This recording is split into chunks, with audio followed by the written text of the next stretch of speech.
All right. First day of spring.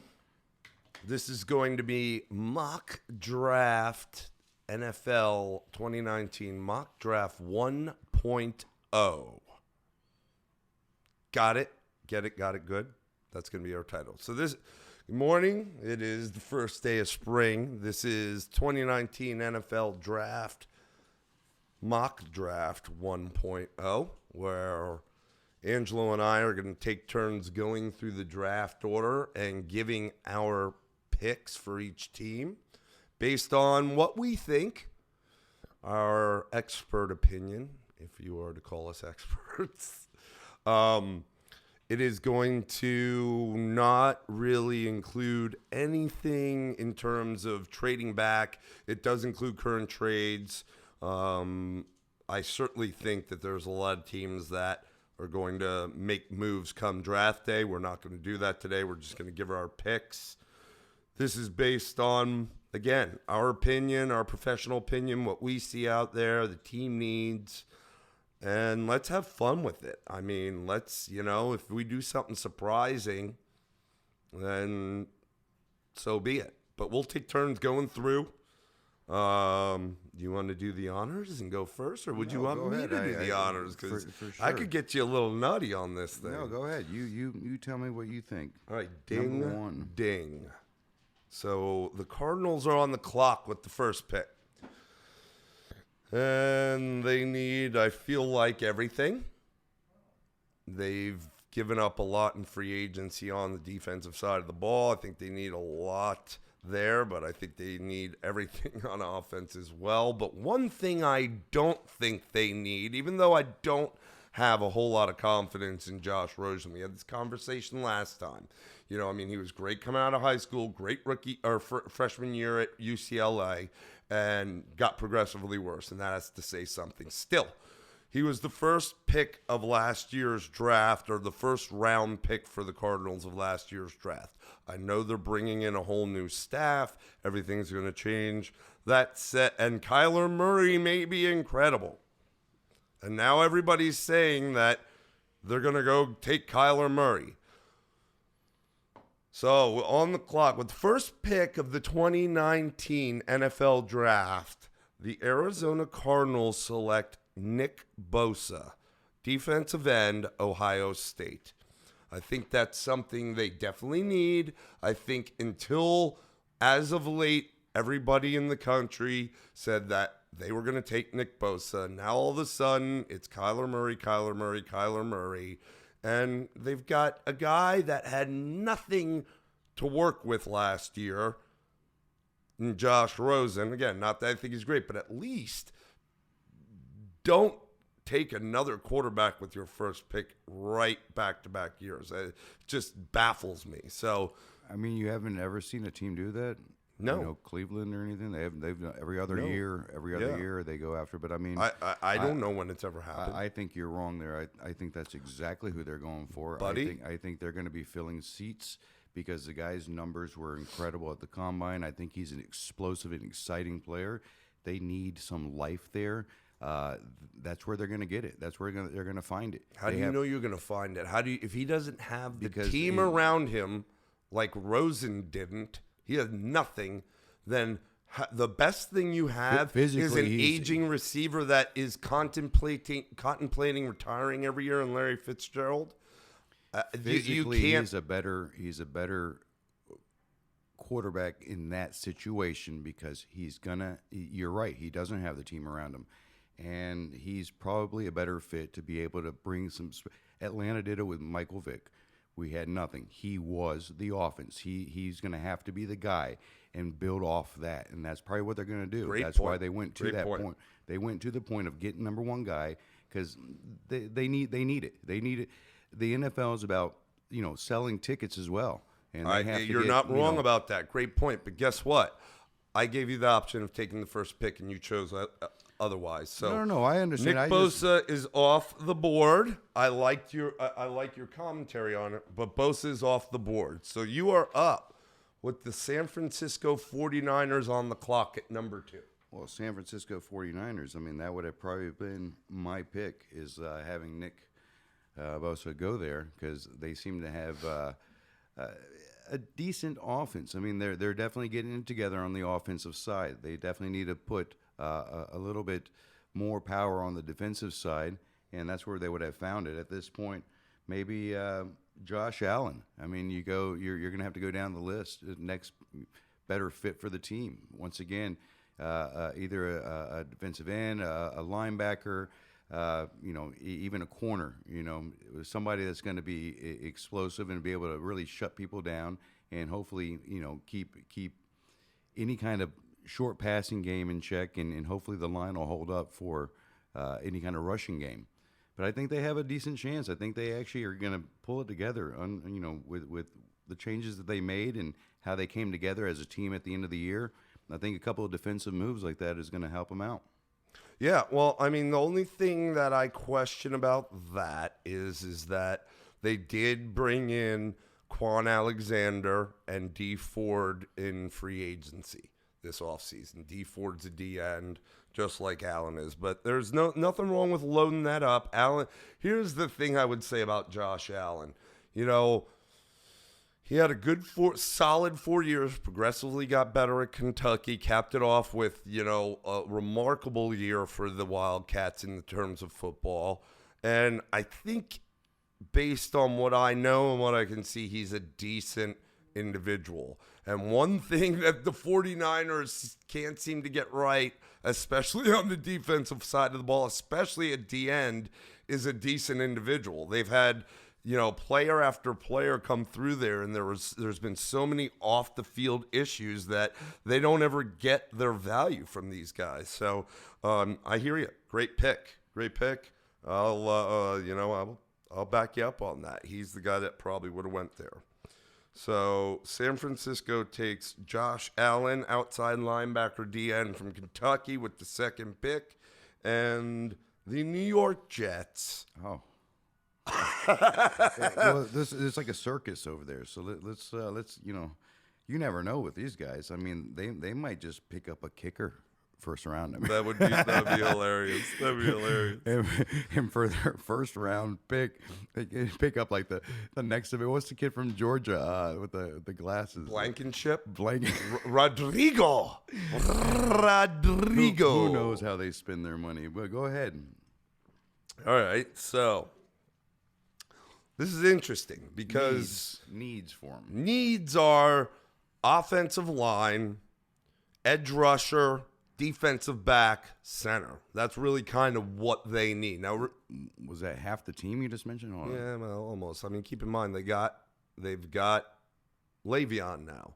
I also think they could probably use a receiver. They've got a Nunwa, they've got Robbie Anderson, who's good and growing, and the new one's okay. I think they need they got the superstar in the backfield.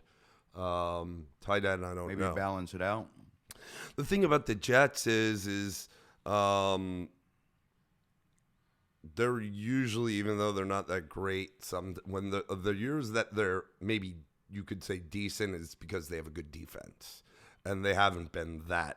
Now, again, they picked up Le'Veon. They also grabbed Anthony Barr, the linebacker from Minnesota in free agency, which is a great move. Now, keep in mind, they got in the deal with Le'Veon Bell, they traded their offensive guard Osemele. Okay, and you got Sam Darnold back there who had a shaky first year. I think he'll pan out to be solid, but shaky first year.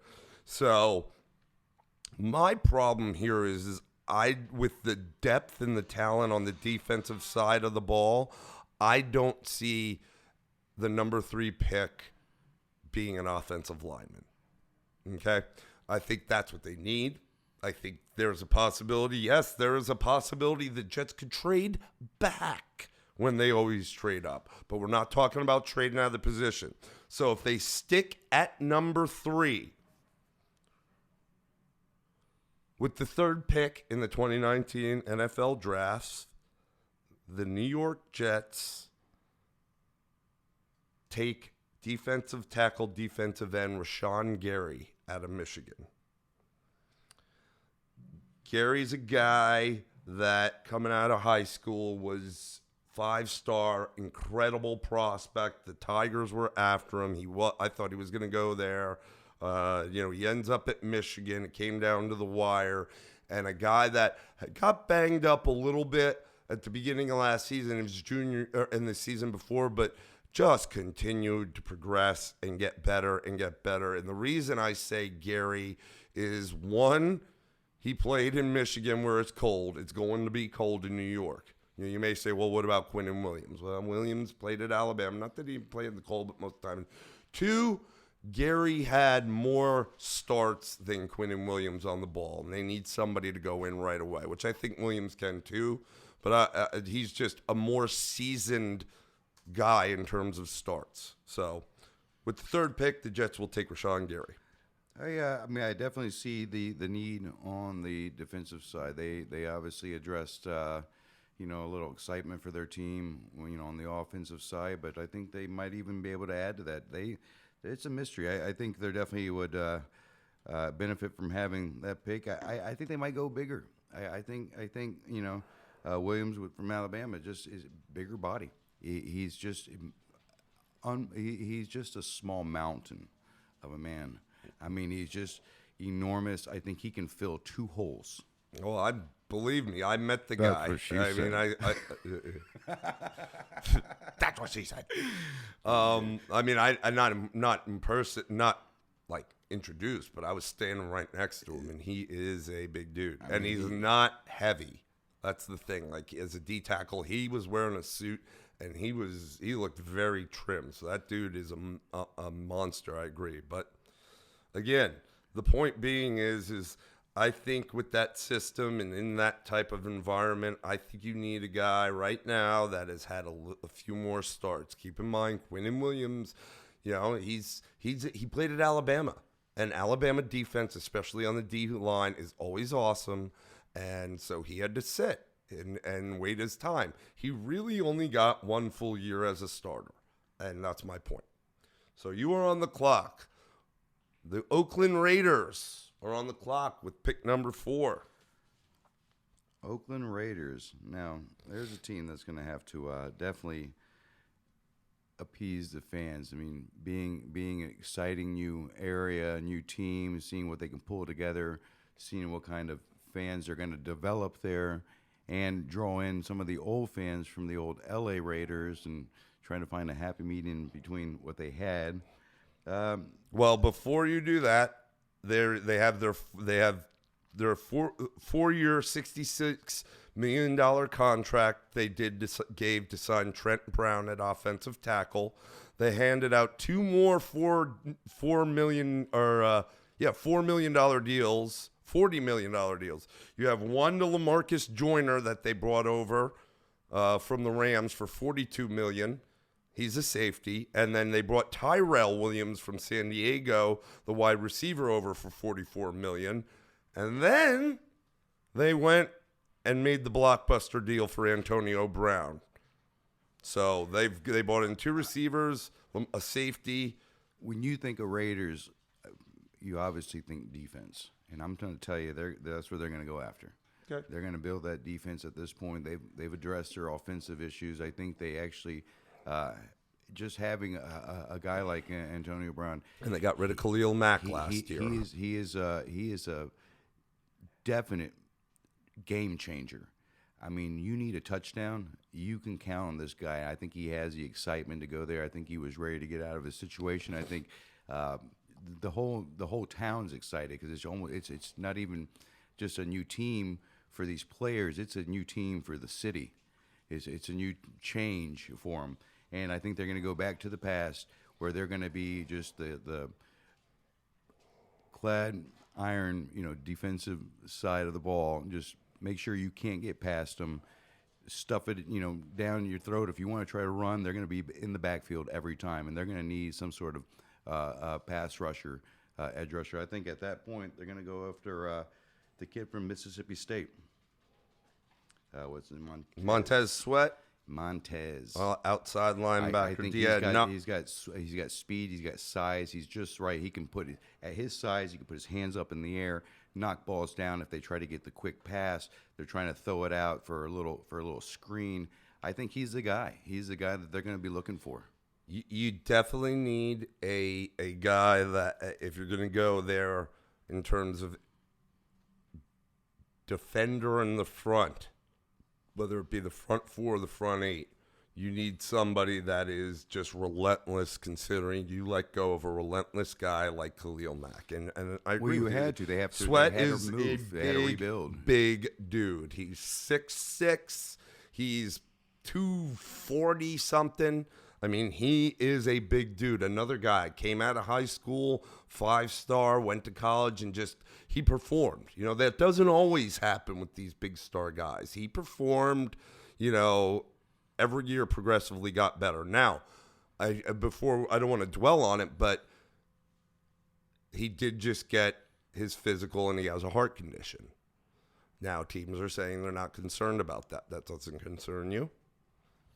It shouldn't concern me in today's age. I mean, with the staff that they have, you know, doctors, your own doctors with advancement in medicine, I think he would know, and I think they would know whether it's going to be a long-term issue or it's something that he can monitor and keep an eye on. It hasn't affected his performance as of yet, and I'm sure they're going to keep an eye on that. But I think it's a gamble that they're willing to take because of the void that he would fill. I think it'd definitely be something that they could turn around. You're not talking about a physical, you know, some sort of injury that he's had. It's something that can, you know, people have diabetes. You know, people have, you know, asthma in the NFL, and they still play. There is ways around, you know, physical ailments, and he's learned to deal with it well. And I think that's not something that they're going to dwell on. Okay, all right. So the Oakland Raiders take Montez Sweat. We are, what do we got there? We're all defense. 5. All defense thus far. It's going to be heavy on defense. I mean, it's a very heavy defensive draft. And, you know, makes you think, you know, what really constitutes which way the draft is going to go, defense or offense.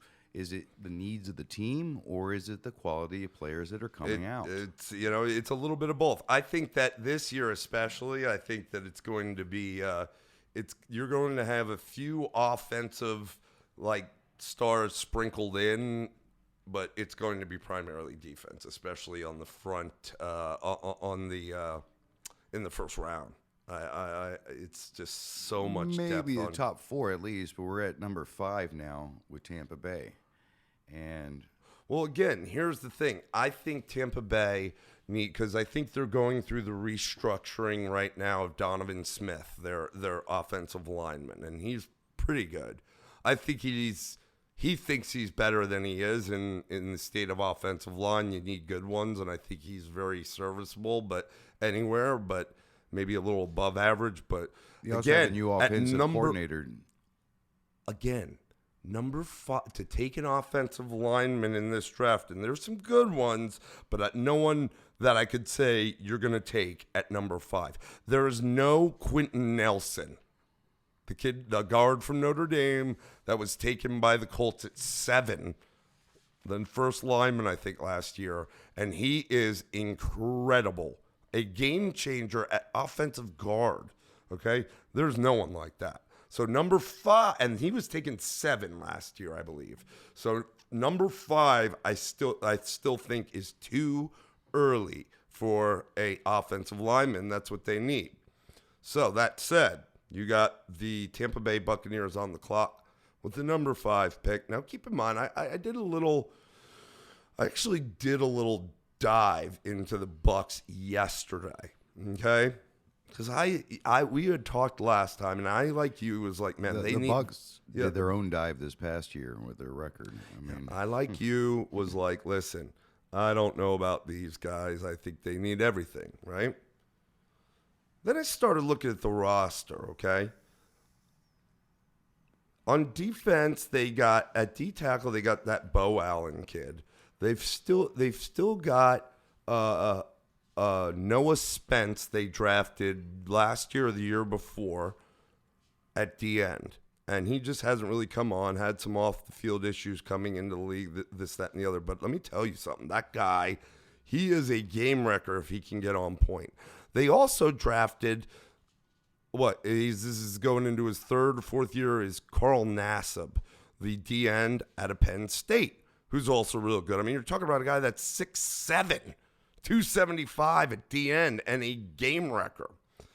Then you go to linebacker. They have Mr. Old Man Kevin Minter. Then they have, I forgot on the DN. They still have Pierre Paul. He's getting older, but you can throw him in there. Pierre Paul? Is that Pierre Paul? Yeah, jump in. Then you go to linebacker. They draft Kendall Beckwith out of LSU not too long ago, who's not bad. You still have Levante David, who's an all-pro at linebacker. I have a feeling you're going to go right into what I was aiming towards. They have Dion Buchanan at linebacker. Top 4 have been defense so far. They've got Shaq Barrett at linebacker. And then you go into the secondary, and, I mean, you got Kendall Bryce. You have Vernon Hargraves, who was a top pick, who everyone's like, he's been serviceable. I disagree. I think Vernon Hargraves is not that good. He is 5'10", 204 pounds. He gets pushed around at cornerback. He just does, okay? You could use some safety help. I think you could use some safety help, but at this point in the what's out there for the draft, I mean, I don't know if I'd go this early for safety. Okay, I got it. So with the 5th pick of the 2019 NFL Draft, the Tampa Bay Buccaneers select cornerback Greedy Williams out of LSU. I'm pretty firm on the fact that I don't like Vernon Hargraves. You've got a 5'10", 200-pound guy. Now you bring in Greedy, who's 6'3". He might be a $184. He'll bulk up. He's long. He's lean. He has incredible speed. He is a game changer. He was one of the reasons LSU was incredible on defense, especially in the secondary. Him and it'll come to me, the other guy over there. But Greedy Williams, I think he's going to be an incredible pro. I think he's a guy, 6'3", cornerback. I think with everything you had said before, you're right. I think their defense is there. I unfortunately get to watch these guys closely most of the year because they're in the division. I think their defense can pull together. I think they were very unmotivated with how their offense performed the second half of a lot of these games, up and down season for them. You're right. I really think they're going to go for a receiver. They're going to be pushing to, they're going to have some help on the other end. They've got Evans still, and they got O.J. Howard at tight end. They have Mike Evans. They have Adam Humphries in the slot, who had an incredible season. Was it a good season? Yeah. Was it a breakout season for him, or was it something that, along with Fitzmagic there between him and well, Fitzmagic is gone. He just got picked up by Miami or something as a back. He got picked up as a backup. This is Winston's last year of a contract, so don't think I didn't think about them maybe drafting his replacement because he hasn't worked out. They also have Chris Godwin at receiver, who's come on great too. But he hasn't been very happy there. And Who? Think Godwin has not been the happiest of players. He's only been there. He's only been there 2 years. I mean, at the end of the day, they have enough at the people catching the ball. They need more going. I mean, they picked up Ronald Jones Jr. last year. He was hurt he was hurt most of the year, and then he came in. He didn't do much. They have no running game. But again, I don't think the number one back I would say in this draft is Josh Jacobs. You can't take that early. That's all. That's my opinion. Now, again, we're not talking about trading back or forward. That's an option for them, but we're not doing that in this case. Let's move on. My New York Football Giants are on the clock in the 2019 NFL Draft at number 6. Number 6. Keep in mind, OBJ is gone. They made some big we brought in moves. we'll talk about it another day. Jabril Peppers was bought in. Okay, we bought him in. We bought in another lineman. We got rid of Landon Collins. We bought in a lineman from Cleveland. We got rid of OBJ. We bought in Jabril Peppers, a safety from Cleveland. What do we got? Your biggest needs. Well, hate to tell you, quarterback's going to be one of them. Do they finish the year out and wait to see what's available next? Or since you got the first round pick here and you didn't take who I thought would have gone to Arizona, guess who's still on the board? At this Keep in mind, their homework was done on Dwayne Haskins. Everybody's saying Haskins. But it's your pick, bro. Your pick. We're going to have to go with Kyler. At this point, we're going to have to go. I mean, when you've changed things up and you haven't taken the guy that they thought was going to be taken, that's who I would go after. Eli out. You understand the fans would love it.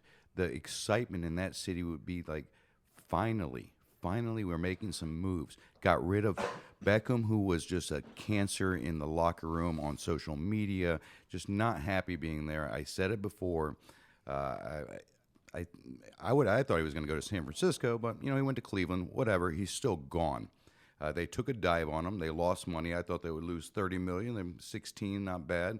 From that point, all in 1 year, though. All in 1 year.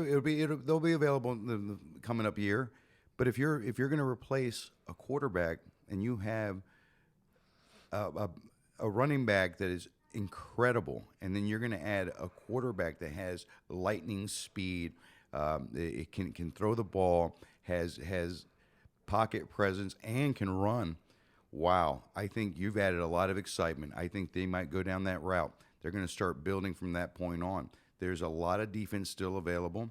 You're right. If they want to go deep on even receivers on offensive line, they can go that farther down the line. I think if you've left somebody on the board like Kyler Murray, if anything, they can pick him up to trade him if some other team can make him an offer. That's a great point. So they're going to take him because he's worth every penny. Well, here's what I have to say. And again, I am a New York Giant fan, so it hits home for me. And I am a 36-year season ticket holder. And progressively, the last 3 years, the games I don't go to because I live in Atlanta and I flip on the ticket exchange have been harder and harder to sell, to the point where last year a lot didn't sell, and certainly not for face. And I would ask a hair over face in 5 years ago. So getting rid of Beckham, our superstar, doesn't show me that that my ticket's gonna sell more. That said, you make a great point in terms of trade bait. You make an even better point in terms of the excitement. I think I said it to you a week or two ago. Look, I was not on the Kyler Murray train. I do think he's small. In terms of if it might not take a few hits before this guy is not going to be able to make it. And you need a quarterback that can play throughout the season. What good is it trying to move past Eli if he's playing half the season, because the young buck who's little is getting just drilled? That said, could you imagine if we kept Beckham and then still had Murray? You have Beckham outside. You have the threat of Murray behind quarterback. You have Saquon. You have Evan Ingram at tight end. You have Sterling Shepard, who is a really good slot receiver. And then you add, we already said, and if you add Kyler, I think that would have been incredible. Still, it's your pick. I don't disagree with you. I mean, if they're going to take him, I guess, if he's there, I would think that they would want. Not the reason I would say go with Haskins is just because of the frame is bigger and the longevity might be longer, but we don't know that. You never know. I mean, you say the same thing about Drew Brees back in the day, and look what he's done. And then you have a guy like Russell Wilson, and people still doubted that, and look what he's done. It doesn't always work out, but this guy's an incredible specimen and a game changer. So, okay, the New York Giants have their quarterback, hopefully their franchise quarterback of the future. Well, once again, it's. I think the pick is there. Yeah. And I think it's still too early to take an offensive lineman. I really do. Well, of course. So I think they're going to. But I also think that the draft is deep enough on defense, which they need, and with that trade of OBJ, they get Cleveland's 17th pick in the first round. So they get another pick in the first round to take a defensive guy, and it's deep enough they can do that. Well, once again, like you said, I mean, you threw out some words there where you said the future. I didn't say Kyler Murray is the future of this team. Once again, I think when you have picks that are out there, I think he'll be exciting to keep around. I wouldn't give this guy some 10-year contract. First of all, we need to prove ourselves in the NFL.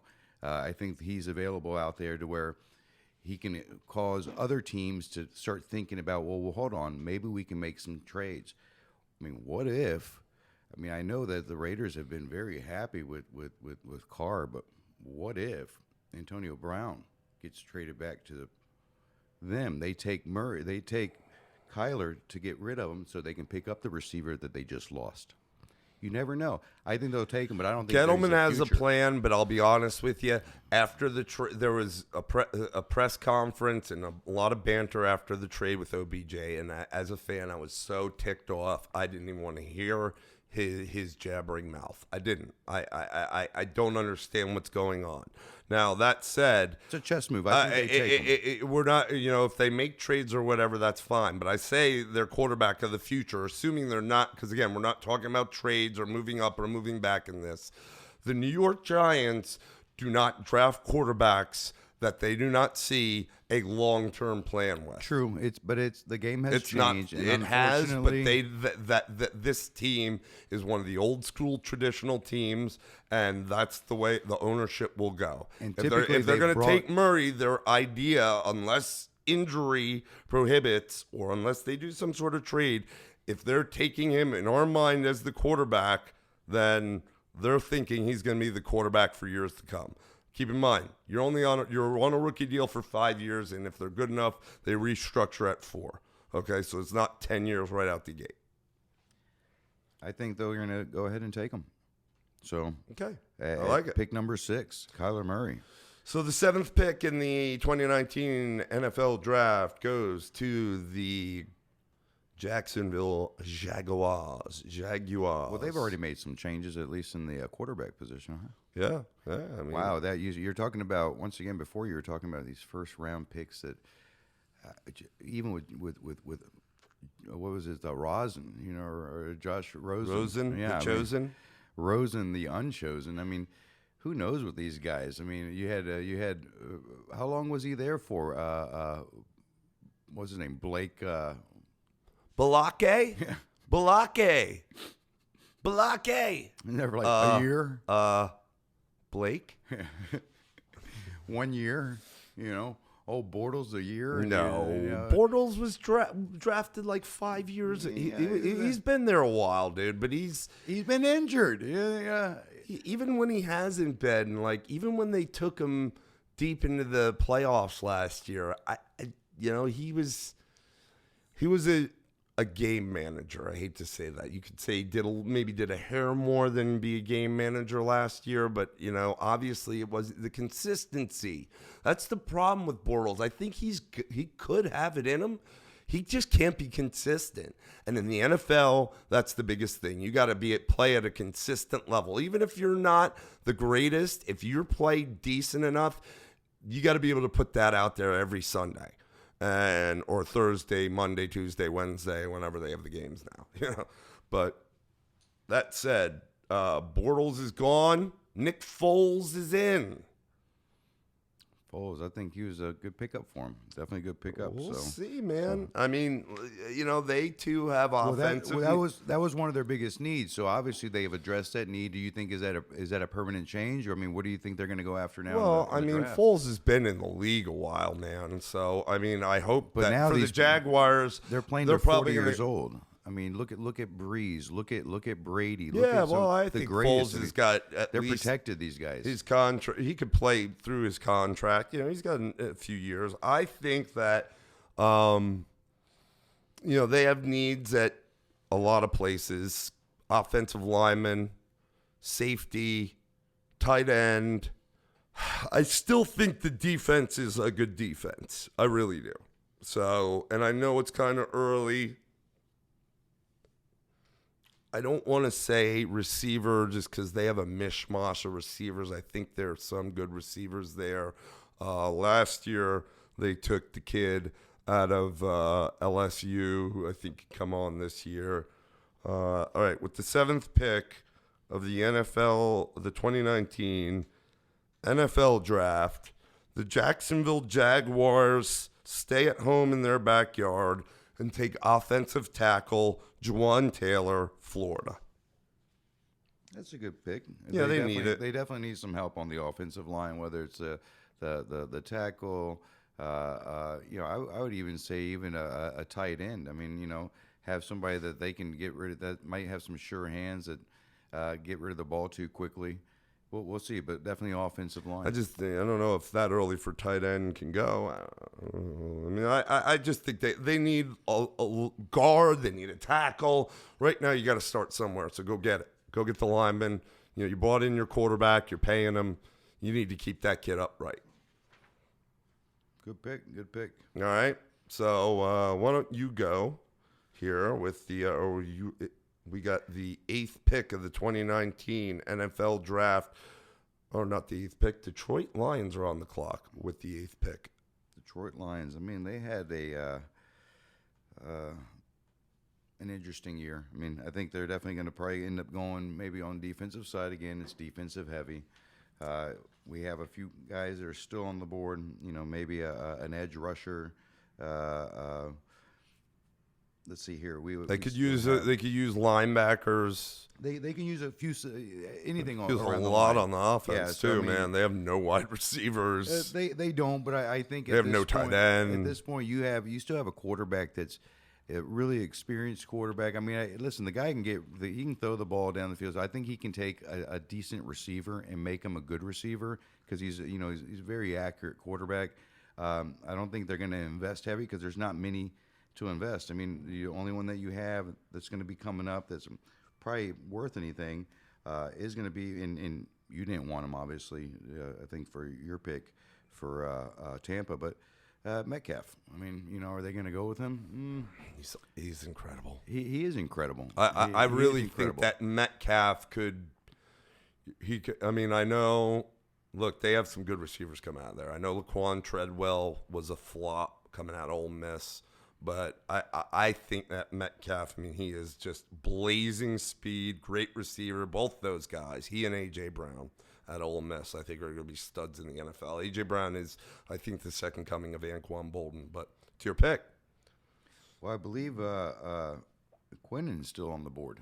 Yeah, I know. So you talk about. I think that's where we're going. You talk about value and the best player on the board. So that's where you're going to have to go. So because receivers, there's very few of them that that are probably the quality of who they had before in Calvin Johnson. Okay, I mean they're not going to get him out of Metcalf. I mean you won't get that out of many people, but Metcalf is really the only receiver in the top 20. So there's not much there. Exactly. So they might be able to use another pick, and maybe if he's not available, the next best will be there. So at this point, they're going to take Quinnen Williams. So with the 8th pick, the Detroit Lions take defensive tackle out of Alabama, Quinnen Williams. That puts me up at 9 with the Buffalo Bills, who need they need a lot. Who's their running back right now? I can't remember, but they've got. Josh Allen was their quarterback was their leading rusher at the end of the season when he started. Well, they kind of put it together at the end of the season, the beginning of the season. But he got hit a lot. They're gonna need offensive line. LaShawn McCoy is still there. Yeah, he's aging too. They're not going to be able to. I still think it's a little early for running back.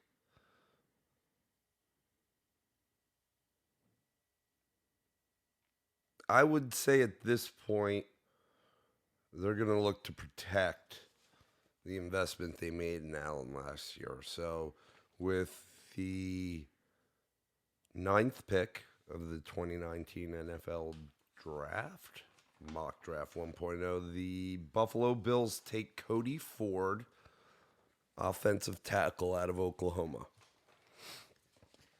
Cody. He can really play guard. He can play tackle. Pretty good, probably more as a right tackle, to be honest with you, though. You know, in today's NFL, the right tackle is becoming as much of a necessity as the left tackle. Just as important, and the contracts are showing it. So they'll probably put him over there at right tackle because they need it. He's young and he can grow with it.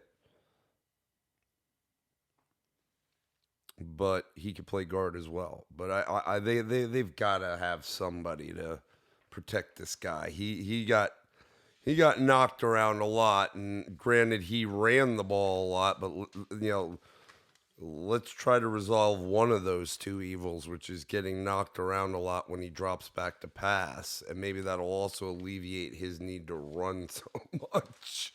I mean, he's good at it. I don't want him to not do something he's good and he's natural at it, but he's also got a cannon for an arm. He needs some targets, though.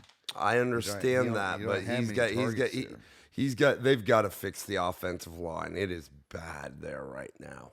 And this is right around one of those times. And actually, we already had Jawan Taylor, Florida, go already in the draft. So it's this is, you see, and you've seen it before in drafts before, that teams go on runs. You know what I'm saying? Team will go on a run. Like all of a sudden, like a lineman will get drafted and like a couple will go back to back. But that's where he's going. Cody Ford. He is. He better be something special. Well, yes. I mean, look at. They had an epic offense at Oklahoma this year, the past 2 years, and the guy's been there. And one of the things that was so great about it, and that kept Kyler Murray from getting the crap kicked out of him, was having a solid offensive line. There you go. You are on the clock, sir. Number 10 is the Denver Broncos. The Denver Broncos. Well, I guess they can definitely use a quarterback. I mean, how can you make that mistake? They had. Well, they let him go. They gave him a big contract and they let him go. And they this year, what's his name?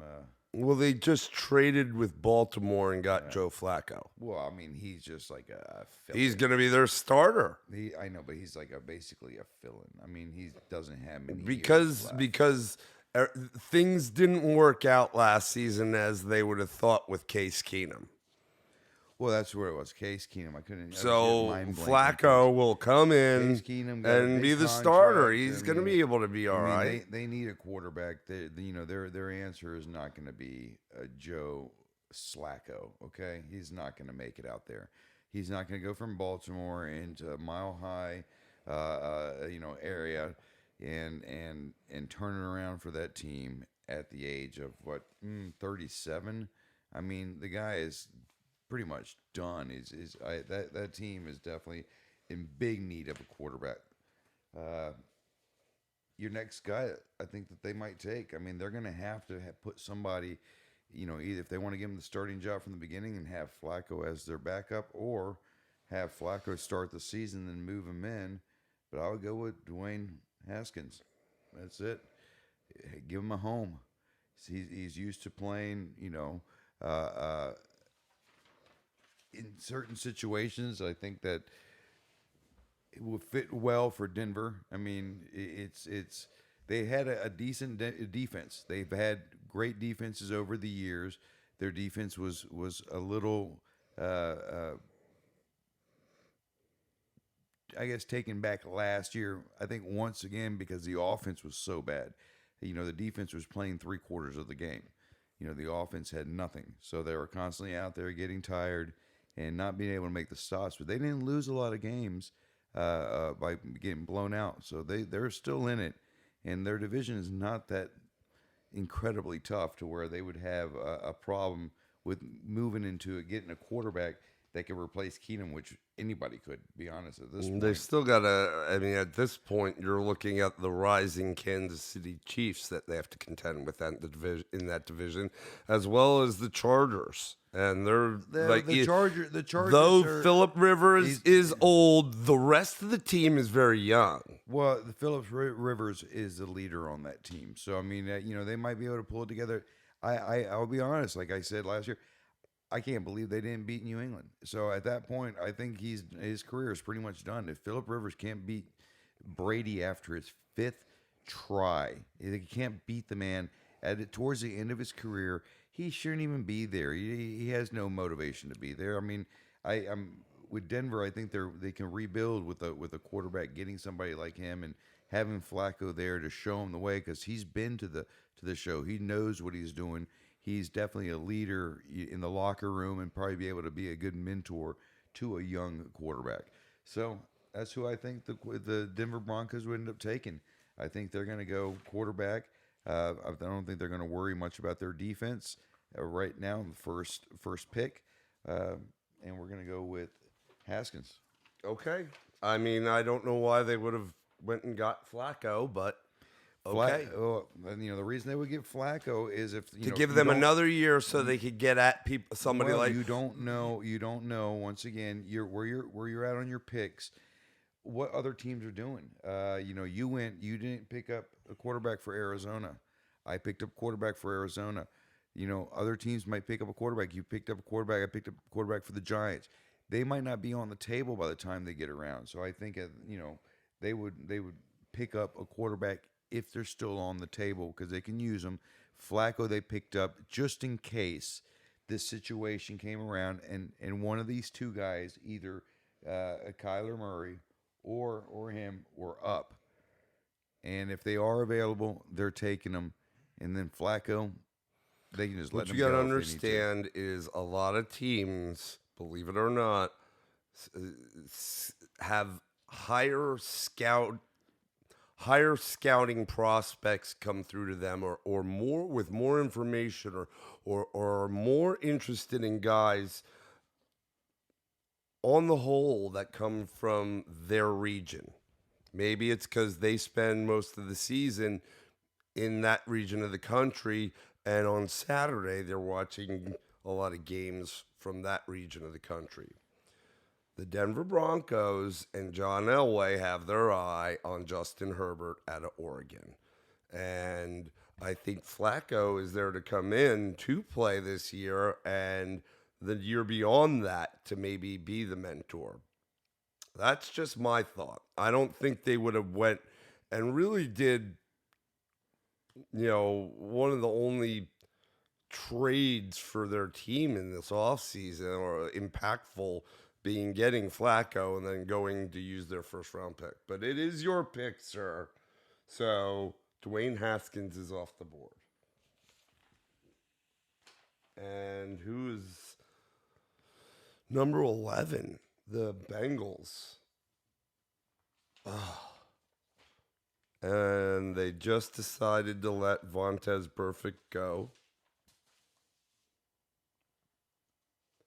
As much of a problem as he can be, he is a pretty good football player. So that just adds to the list of what they need. So, I mean, now this is an organization that they looked really good last year, and at this point they look like they're falling apart. I mean, last year they didn't look that good. They were, or the year before they that. Had at the beginning of the year, they let coach after finally let their coach go. But if you look at their roster at the beginning of the year, they had so much talent on that team, and between injuries and just internal issues, they've just kind of imploded that team. Not much left there. Like you said, where do you start? They have quite a few changes that they need to make. Where are they going to go? Offense, defense, special teams. Who knows? I mean, they're gonna need to. I don't. I do think that Andy Dalton's time is nigh there. I really do. I think that it's just this whole narrative that he's going to be their quarterback much longer is just a farce. I think that they'll look for a quarterback. I just think it's a little early with this pick. And again, we're not talking about teams that potentially trade out of the spot or drop back. So, I mean, they still have AJ Green, who can make even a bad quarterback look good when he's healthy, but he's getting older. They need defense. A linebacker is something that I think that they need that could be a leader of their defense. They've always had pretty good linebackers in Cincinnati. And one thing you often see from Cincinnati as well is picking guys on defense or at linebacker or the defensive line out of the SEC. They pick a lot of Georgia guys. You see, the Bengals have had notoriously picked a lot of Georgia Bulldog guys. That said, I'm not going with the Bulldogs, but another SEC team in LSU, and their linebacker Devin White he's incredible. That guy can play everywhere. For a team that could be potentially in shambles, he'll be a player that can hopefully step up and become a leader at a very young age. He is the type of guy that will lead the team in tackles right out the gate. I could see him easily making a Pro Bowl his first year. Khalil Mack is the type of guy I feel like he could turn into. He's incredible, this Devin White, all over the field, just a ball hog when it's in the air or on the ground. He wants to be around the ball.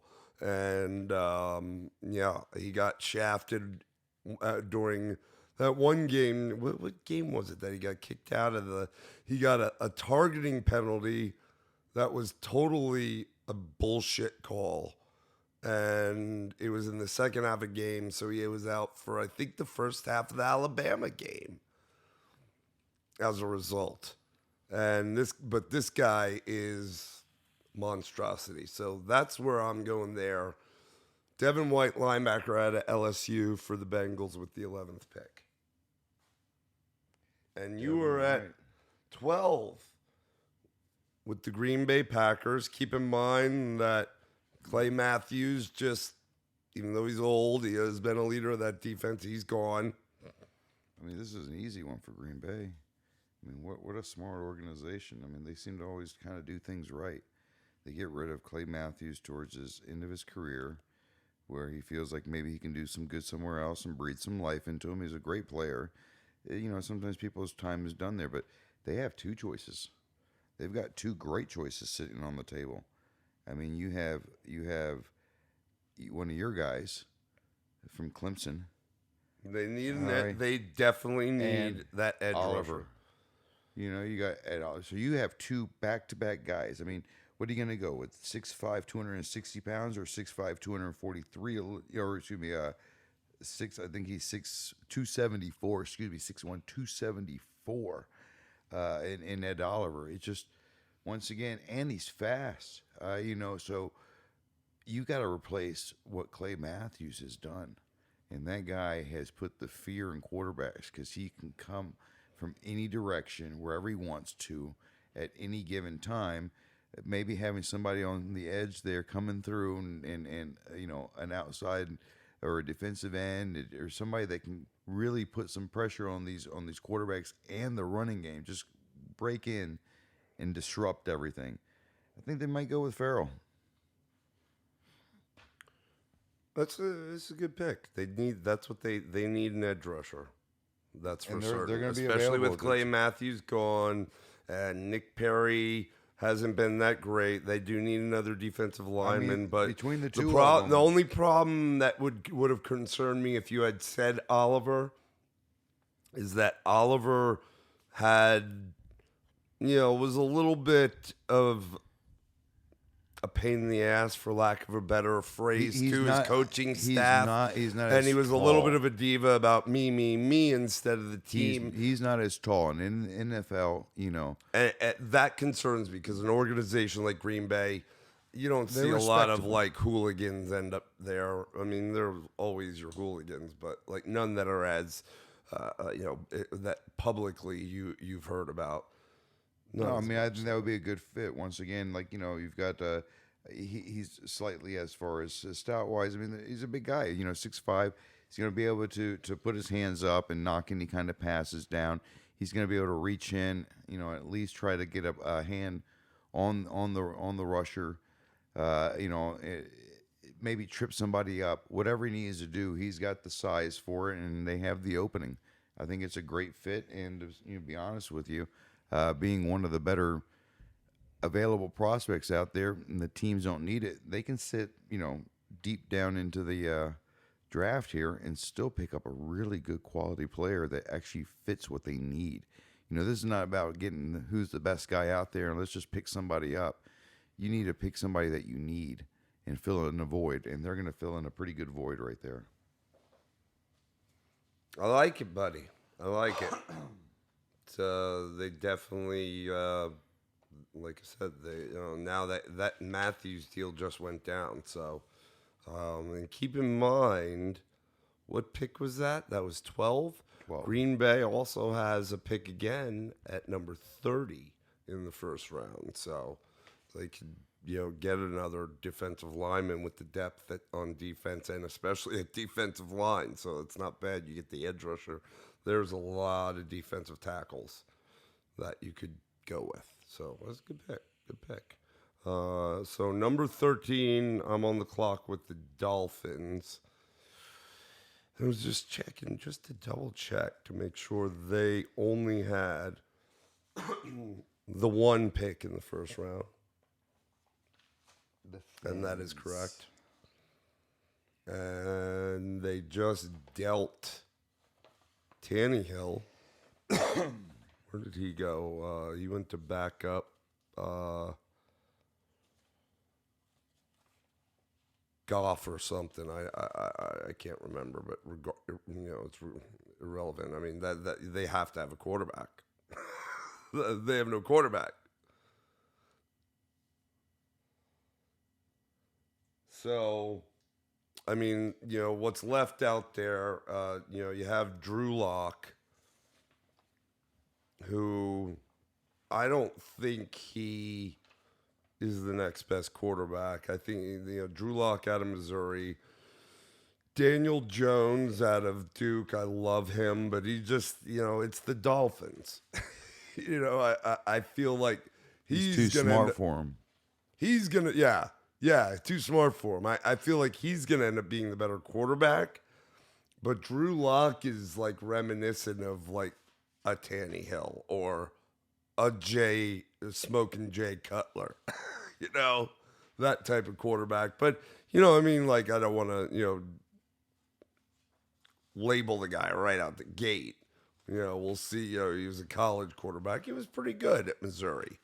I mean, he put up some good numbers on a not a great team. They didn't really have much at Missouri, and they're in the SEC, so they had to deal with a lot of good teams, and it's just this is kind of the hand they're dealt. But that said, I still think that's where they go. I think at 13, the Dolphins are going to go with Drew Lock. I've seen a lot out there that have them picking him at that spot. So the only reason I would lean there over Daniel Jones, other than what we just said, because he's too smart for him, is because, that when I see things like that, it just leads me to believe they're doing more of their homework on that guy. That's why the whole thing with the Giants and Haskins, I mean, they've been doing a ton of their homework, but I didn't. You took Murray because he wasn't taken before him like we thought. So lucky you. Number 14, your Atlanta Falcons, sir.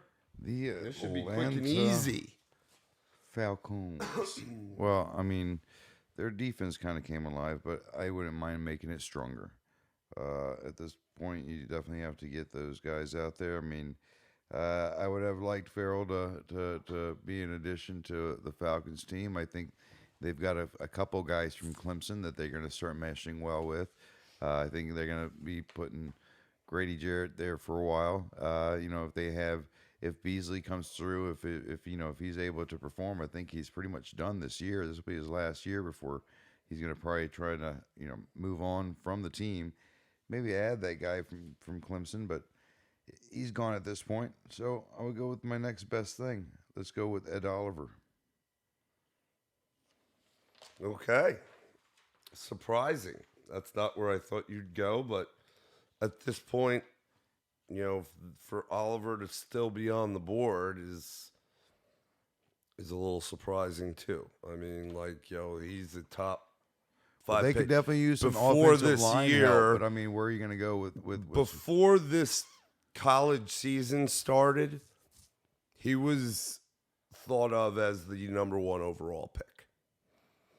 So to get him that late is the steal.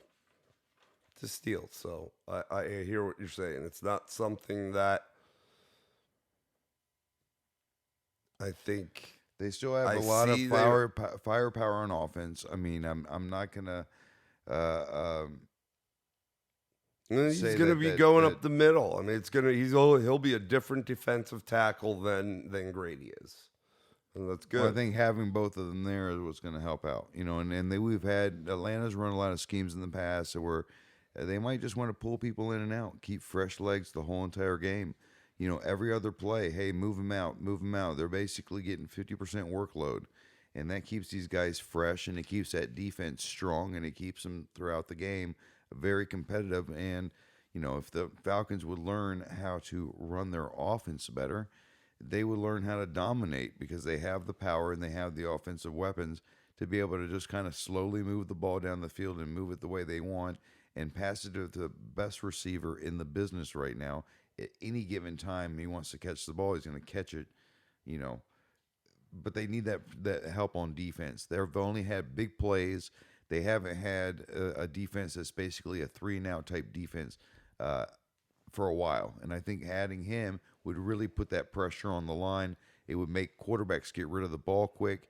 And if they don't, they're going to pay the price, which is turnovers. How long does Matt Ryan have? I mean, I think he's got, 2 more years? I mean, tops. I mean, they extended his contract. So, I mean, at this point, they're probably not looking for a new quarterback. He's definitely healthy enough. I mean, if Flacco's going over to Denver, they came out the same year. If he's going over to Denver, he's got a few years left. Like I said before, these quarterbacks are playing about age of 40 now. They're so protected. They're not going to get hit the way they used to get hit. They've got their I mean, the game's changed to the point that they're looked after to where they don't have to worry so much about injuries from being hit, more so injuries from just getting older and hurting themselves. But I think he's got a couple years left. He's a smart player. He's definitely a well-rounded quarterback where he doesn't he can move the ball around to the backfield, to the tight ends. He looks down. He looks at his different options. He just needs the time. He does get a little time in the pocket, but they have suffered there before. I think it's not a huge deal because they do have plenty of offensive weapons that he can dump it out to quick enough. So I think defensively, if they can keep another team from scoring, then they're back into the game.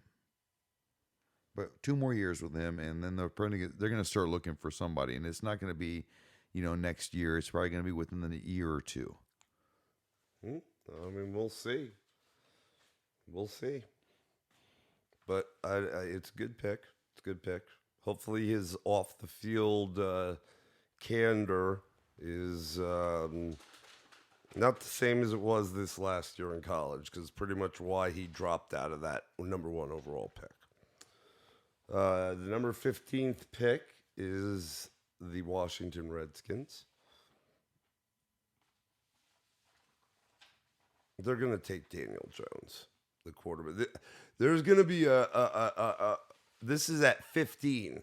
That'll have 4 quarterbacks going. I don't think they expect that many in this year's draft, but the way we have it, we're having fun with this. So they're going to have a quarterback, because I don't know that Alex Smith will ever play football again, let alone be back for this season. They got nobody. Okay? Excuse me? They're going to take Daniel Jones, the quarterback out of Duke. I love this kid. I think that he could be the most underrated player in the draft, and that's hard to say for somebody that is going to go in the first round. But I've said it before. As a Giant fan, I wanted Justin Herbert. That was who I wanted them to draft. And I said it early in the season. Early, and you remember it. And about, midway, 2/3 midway through the season, Herbert announced he's going back to Oregon. And the last quarter of the college season, Duke traveled to Clemson, and I got to see this kid in a very hostile environment against a very good defense. That was their entire team. He's tall. His arms and hands are huge. He's smart. He's at Duke. He makes you quiver. His coach is David Cutcliffe. We all know Cutcliffe is Eli and Peyton's mentor. He not only could sling the ball, he could move out of the pocket and sling it, but he ended up not having anyone to throw to and taking off more times than not. I think he was one of their leading rushers this year on the season, and he took a beating and got right back up and played the whole game. I think this kid, he could be a really good pro. He's the guy. Again, I know we're not doing trades or dropbacks. That was my call. If I had it my way, I would have the Giants drop back, accumulate more picks, and take him. That said, number 15, Washington, they've got to have a quarterback. And this guy, I think, will be a great fit there. So they will take Daniel Jones, the quarterback, out of Duke. Number 16, the Carolina Panthers, sir. Julius Peppers. It is the 16th pick with the Carolina Panthers. All right, Carolina Panthers. They probably need some defensive help. Definitely going to need some defensive help. Edge rusher, outside linebacker, let's say maybe a safety. I mean, they still have Cam on offense. They still have the most unbelievable running back I've seen in a while, too, other than Saquon. This is another guy that's, resilient. It's unbelievable that because the not guy even a can big do guy. everything, He's but he not goes even right enormous. up the middle. He's not a big guy. He's not a big right guy. up the middle, doesn't give a hoot. He does it with just style and just authority. I mean, you just can't stop the guy. He can catch it. I think he even threw it this past year. I mean, I think he can do it. He did. He can do it all. He did. I think on he might offense, even you're have okay. thrown a touchdown at that. I mean, right now, I think their biggest concern is going to be trying to fill in that void on defense. And, you still have a lot of great guys that are available on defense here at the first round. So they might go, with somebody. Let's see here. They need maybe even need people in the secondary, safety. They can use offensive line, edge, corner, a safety. Next safety that's available, probably the best guy coming out this year, He's going to have to be.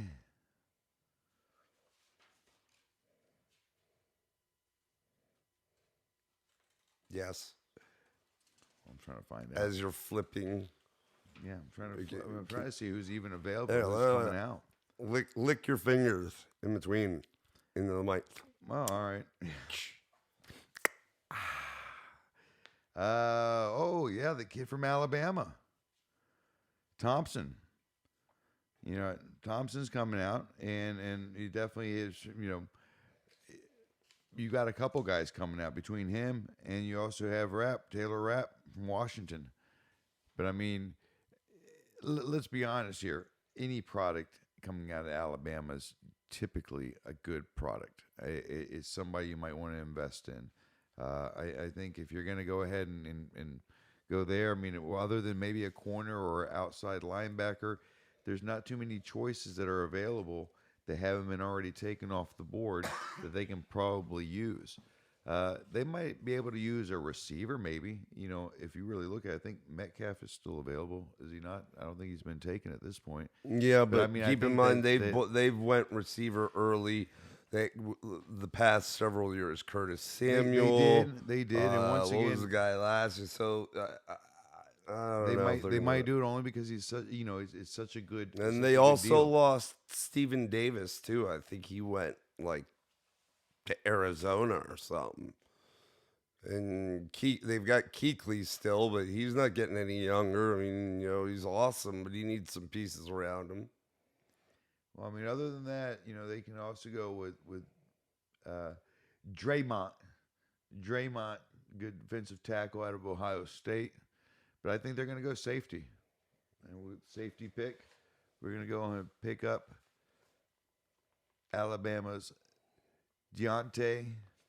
I think I'm pronouncing that right. I never. Deontay Thompson. Deontay. He's good. He's very good. You're right. Anything comes out of Alabama. I'll leave it with one last jab, though. As a Clemson fan, we tore his ass. Well, you know, it is 11 the guys Ocho made that guy look like a flag football player in elementary school. But that's just how special wide receiver you is. So Deontay Thompson. Put him on the board. Championship. All right, we got Cleveland. No. Excuse me. The New York Giants, by way of trading Odell Beckham Jr., have the 17th pick. Update. Ding, ding, ding, ding, ding. So the Cleveland version here. I mean, at this point, you know, I would go, you know, you dealt OBJ, and the number one receiver in my mind is on the board. I'm very tempted to say DK Metcalf right here.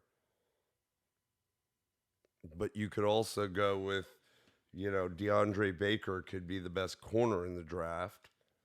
You could also go with Christian Wilkins at D tackle, who in some circles is a overall top 5 player. Just based on need, he may fall.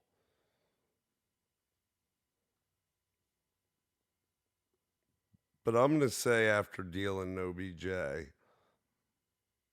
that, this is, you know, the way this draft has panned out, it's been fun, but like I didn't expect it to be in that position. Because I do have concerns because we also need a lot of help on the edge. I mean, Olivier's gone, and man, there's still some players on the defensive side of the ball that you know, even inside Devin Bush, the inside linebacker, he's probably the number 2 linebacker in this draft behind, you know, Devin Wright, the other Devin, who the LSU guy that I had going earlier. I gotta think though I don't know. I don't know what they're doing anymore. Why not? We're having fun with this. You had the Giants taking who? Kyler Murray, right? When you Giants picked, Giants went after a quarterback. Of course they did. But that's who you had. Yeah, Kyler's gone. He went to the Giants. Yeah, that's what you had. Yeah, well, we're going to have fun with it, all right? With the number 17 pick by way of Cleveland, dealing superstar wide receiver Odell Beckham Jr., they go out and get the number 1 wide receiver in this draft who ran, I mean, you're talking 6'4", much taller, 230 pounds. He's a thick boy from Ole Miss, DK Metcalf. He ran, what, a 4.28? I think he was one of the top, well, he might have been the top wide receiver, one of the top ones. It was a sub 4.3, I believe. Blazing speed. Giants will take Metcalf in place of OBJ and a lot less money, and hopefully he'll do his thing. I think he will. I think it's a good fit for him. I think being a young stud coming out of college, give me those shoes to fill. I show you, I'll fill them. So he's got big shoes to fill, but keep in mind they're not far from each other. I mean, LSU, Ole Miss, these guys, and Ole Miss is a place that a lot of big wide receivers have done well and come out of. Sans Laquan Treadwell, but yeah, it'll go there. So you're up at 18 with the Minnesota Vikings. All right, the Vikings. Well, they can use a little help on the line. I guess on both sides of the line, really. Yeah, I mean, keep in mind they dealt, Anthony Barr, linebacker, and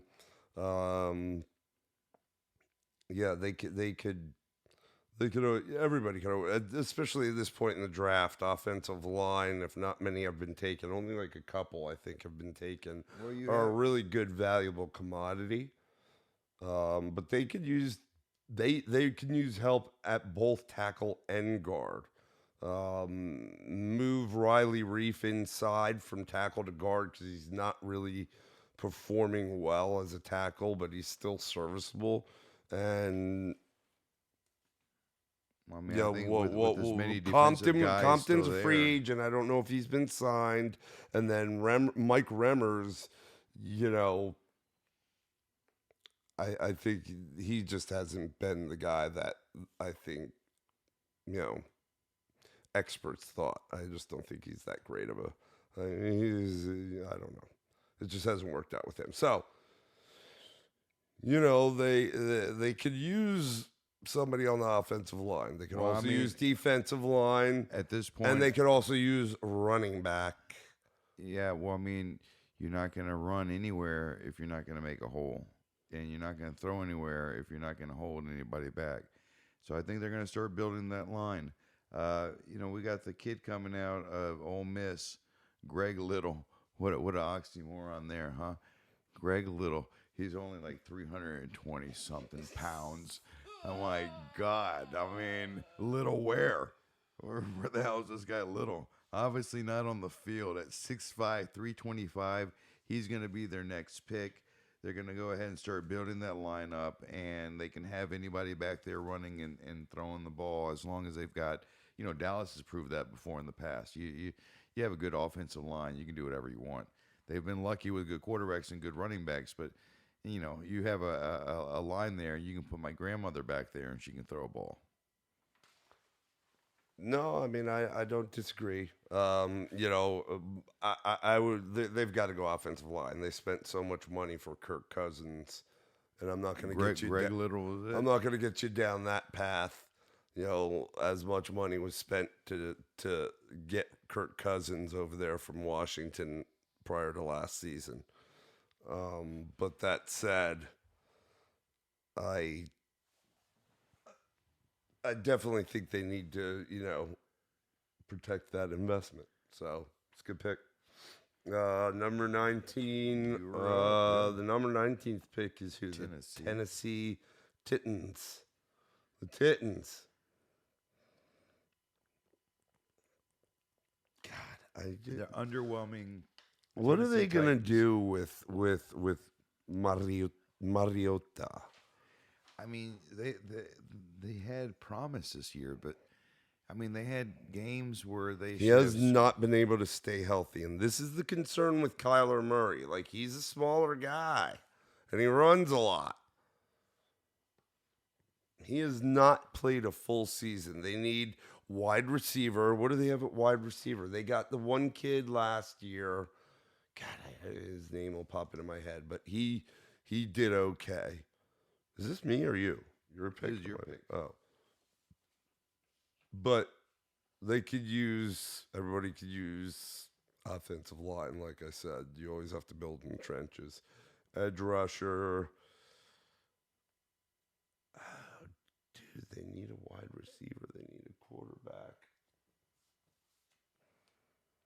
They're not going to go. Which way do they're, you go they're, with look, that? I the mean, quarterback, first of all, at this point, you're looking at who's left at quarterback. I think we had many more quarterbacks go off the board at this point in the draft than expected. And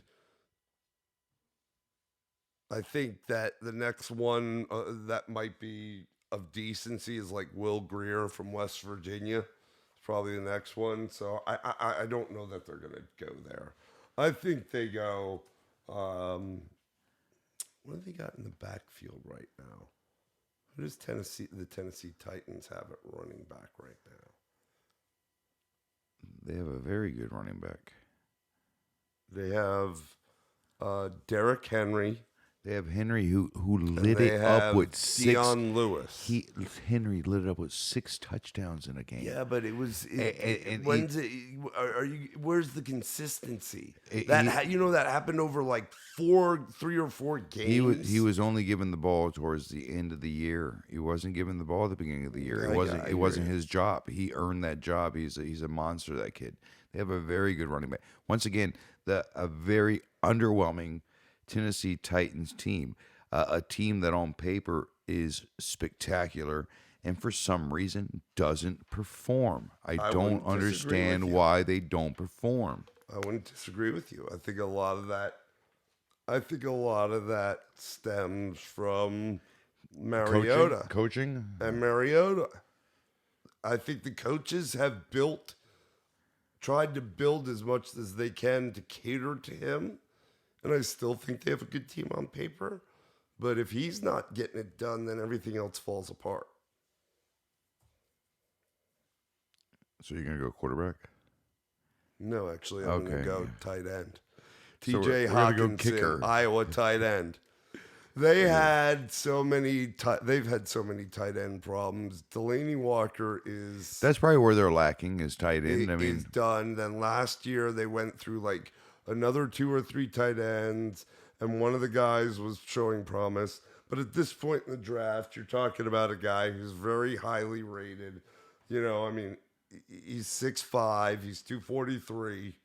The guy, if you watched Iowa this year, he was one of the better parts of that, more exciting parts of that team. What does that tell you at tight end? Because he was actually making plays. So, and this is the way the NFL is. I think that the Titans actually were better when Delaney, a couple, 3 years ago, right when Mariota got drafted, when Delaney Walker was kind of at his peak. Because he was able to get free, get loose, become an asset and a weapon for Mariota. So that's where I'm going. TJ Hawkinson, Iowa tight end, drafted at 19 by the Tennessee Titans. 20th pick, the Pittsburgh Steelers.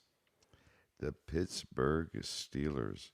Wow, they need everything now. Well, not really. They need everything and nothing. Antonio, Connor fills in for Bell. They've always got a solid team. It doesn't matter what happens over there. It's a team built for football. They somehow get it done. They pull guys from like the local mill and say, come out and play, and they do a good job. This is a city that always has their heart in football. They I don't know where they always pull their guys from, but let's be serious here. They need some help on defense. They need the Palomalu days back. That's what they need to look for, because they do have the help.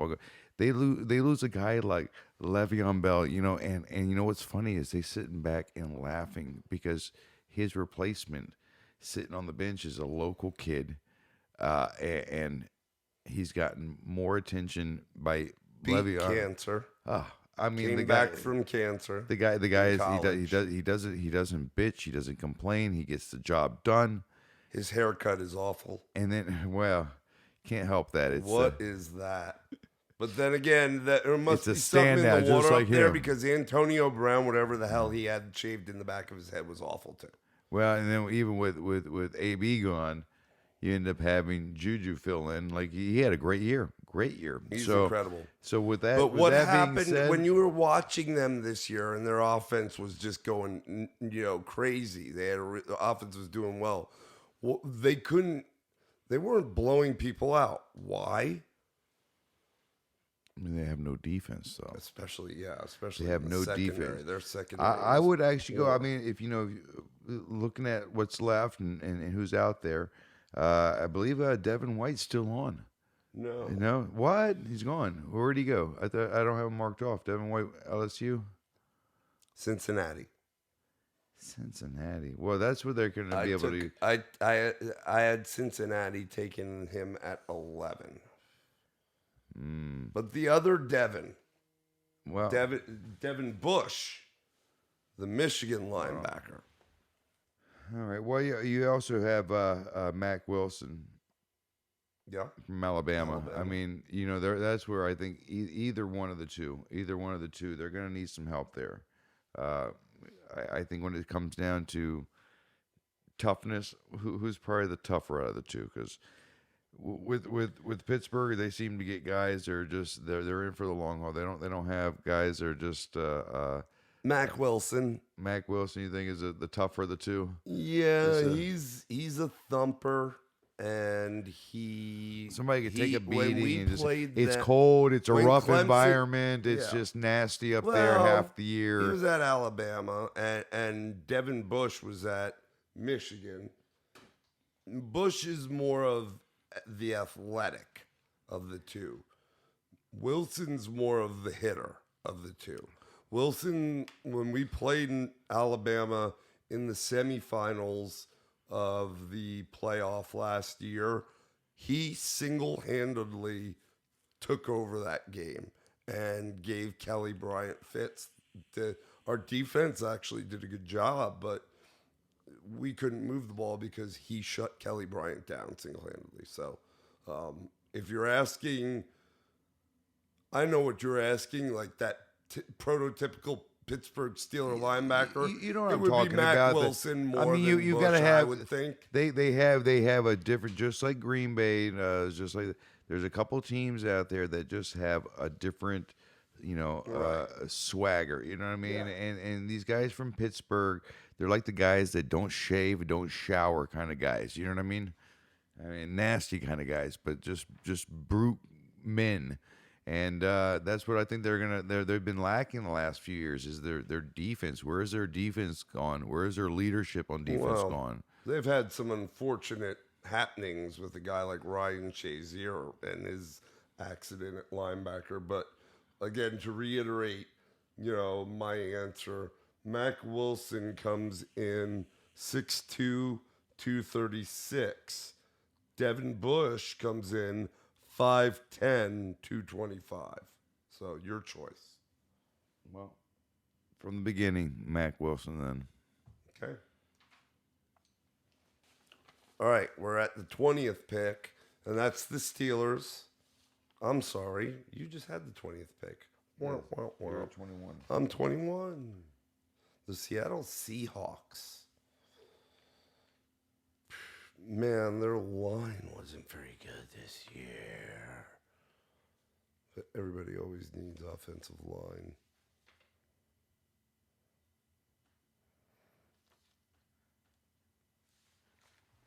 I think the Seahawks came together really I think good. they need defensive line. I think their defense actually was much better than anticipated, especially playoffs. I mean, they made it to the playoffs. Yeah, I mean, they did run the ball a lot. So I mean, I think they have quite a few needs to be. I think they retained DJ Fluker, but J.R. Sweezy got dealt, or they lost him in free agency. So they may need help on the line. I mean, they have like a running back by committee, so I can't see. And they have like, what, 2 or 3 of them, and they went early on running back last year. Their defense needs help for sure. I mean, they like I said, their defense was very surprisingly effective towards the end of the season. But I think that was just kind of like one of those things. Is kind of like the stars just aligned for those games. Yep. So with the 21st pick of the 2019 NFL Draft, the Seattle Seahawks will select defensive tackle Christian Wilkins, Clemson University. It's a good pick. Good pick. Again, I think a lot of circles had him in top 5 overall in terms of players rankings. So to get him at 21 is a steal. If he's sitting out there like that, I don't think there's any way Pete Carroll would pass up. I know they need offensive line. I just don't think he would pass up. It's another guy in the trenches. Come chewing Pete Carroll. So you were up with 22. The Baltimore Ravens, who lost a lot of pieces on defense and free agency. They kind of have some rebuilding to do. They obviously got they've got the Flacco days are over. Right. I mean, what are they going to go after though? Lamar Jackson. What are they going to go after? I mean, they let. I mean, are they going to get? Their running game is pretty decent. They have a good running game. No, I think they're running it. They've been tinkering around with Kenneth Dixon for years now, and he hasn't stayed healthy. They just let Alex Collins go. They didn't re-sign Alex Collins, so they're back. And then they've got Javorius Allen. Right? What was his nickname? Buck Allen. That's where they could always go defense because it's the Ravens and they're a defense first team. It's John Harbaugh is all about that. That's just my thoughts. They could use an edge rusher. They could use linebacker. But at this point, there's not a lot of those. They're actually okay in the secondary. And that's what's out there right now at this point in the draft, the way it's fallen. I mean, I but think, no running backs have been taken. I mean, I think you're wrong. I think they've got a good running game. I think that you're mistaken with the you don't see the potential in Gus Edwards. I think he's a great running back, and that's who they're going to be turning to this year. But they can probably use some extra help back there. I think they might look for some receiving help. That's where I think they've hurt a little bit. Where can they really stand out with wide receivers? They have Willie Snead. Who else do they have? Who's their top guy? Who was their top guy this year? I mean, Crabtree. I mean, he's not even there. John Brown. I don't know if he's still there. They need a receiver. If he got signed. So at this point, I mean, you took Metcalf, next available receiver, maybe Harry out of Arizona State. I don't know if they can use a few guys. They can use either maybe a receiver or, like you said, even on defense. They haven't had the defensive So do pass. they turn to another guy, like if you're going to go receiver, do they turn to another guy that's similar to John Brown in the smaller, speedy guy, or a guy that used to be a really successful Raven years ago in Anquan Bolden type guy and go with, a guy like A.J. Brown out of Ole Miss, or Marquise Brown is the speedy guy. That's Hollywood Brown. That's Antonio's cousin. Wow. They'll come in front of N'Keal Harry. You're not going to draft N'Keal Harry. I know we're having fun with this, but I gotta guide you down somewhat of a decent path. You will have Marquise Brown and AJ Brown are both much better receivers, and they'll get drafted. But you can do whatever you want. Maybe you know something I don't, guy. Maybe it's a lucky guess. You never know. You never know. Or maybe it's just late at night and my papers are everywhere at this point. Yes, they are. Aren't they? You're like, I have no idea where I'm going with this. Last pick. Over here. Last pick. I said it. N'Keal Harry. They're going wide receiver. N'Keal Harry, Arizona State. Okay. Mark it down. Put it on the board. Championship. All right. The conclusion, the last 10 picks of the first round, excuse me, starts with the Houston Texans at pick number 23. So Houston right now, I think, their biggest need is going to be on the offensive line. Watson was sacked more times than anybody else, a league high 62 times last year. And it's amazing how he can still scramble and get sacked that many times because he has some legs on him. He does. He does. I think that means their need is a lot greater than what you probably see there. I wouldn't completely disagree. My only concern is the backfield. Lamar Miller, subpar in my mind. Deonta Foreman, I think that he should have panned out by now, but I don't know if he's going to. That said, they need line. So with the number 23 pick in the first round, the Houston Texans will select Jonah Williams, offensive tackle from Alabama. I think it's a good fit for him. Yeah, I mean, it's you're talking about a guy that is, I think that he is going to be much, much better than what he's actually ranked. I thought he possibly could be the number one lineman taken. I think there's a question about his arm length. Great pass protector. 6'5", 301 pounds. Can pave the way in the running game. I think the biggest thing is the arm length. I think there's a question of his arm length. But listen, Joe Thomas just retired from Cleveland. Played there his entire career. Most of that time they were garbage. And he'll make it in the Hall of Fame. He made, all pro multiple times over. And he had short arms. So, sometimes that works out and it becomes a problem. Sometimes it doesn't. But as you said, I think it's a good fit. Houston Texans need a lineman.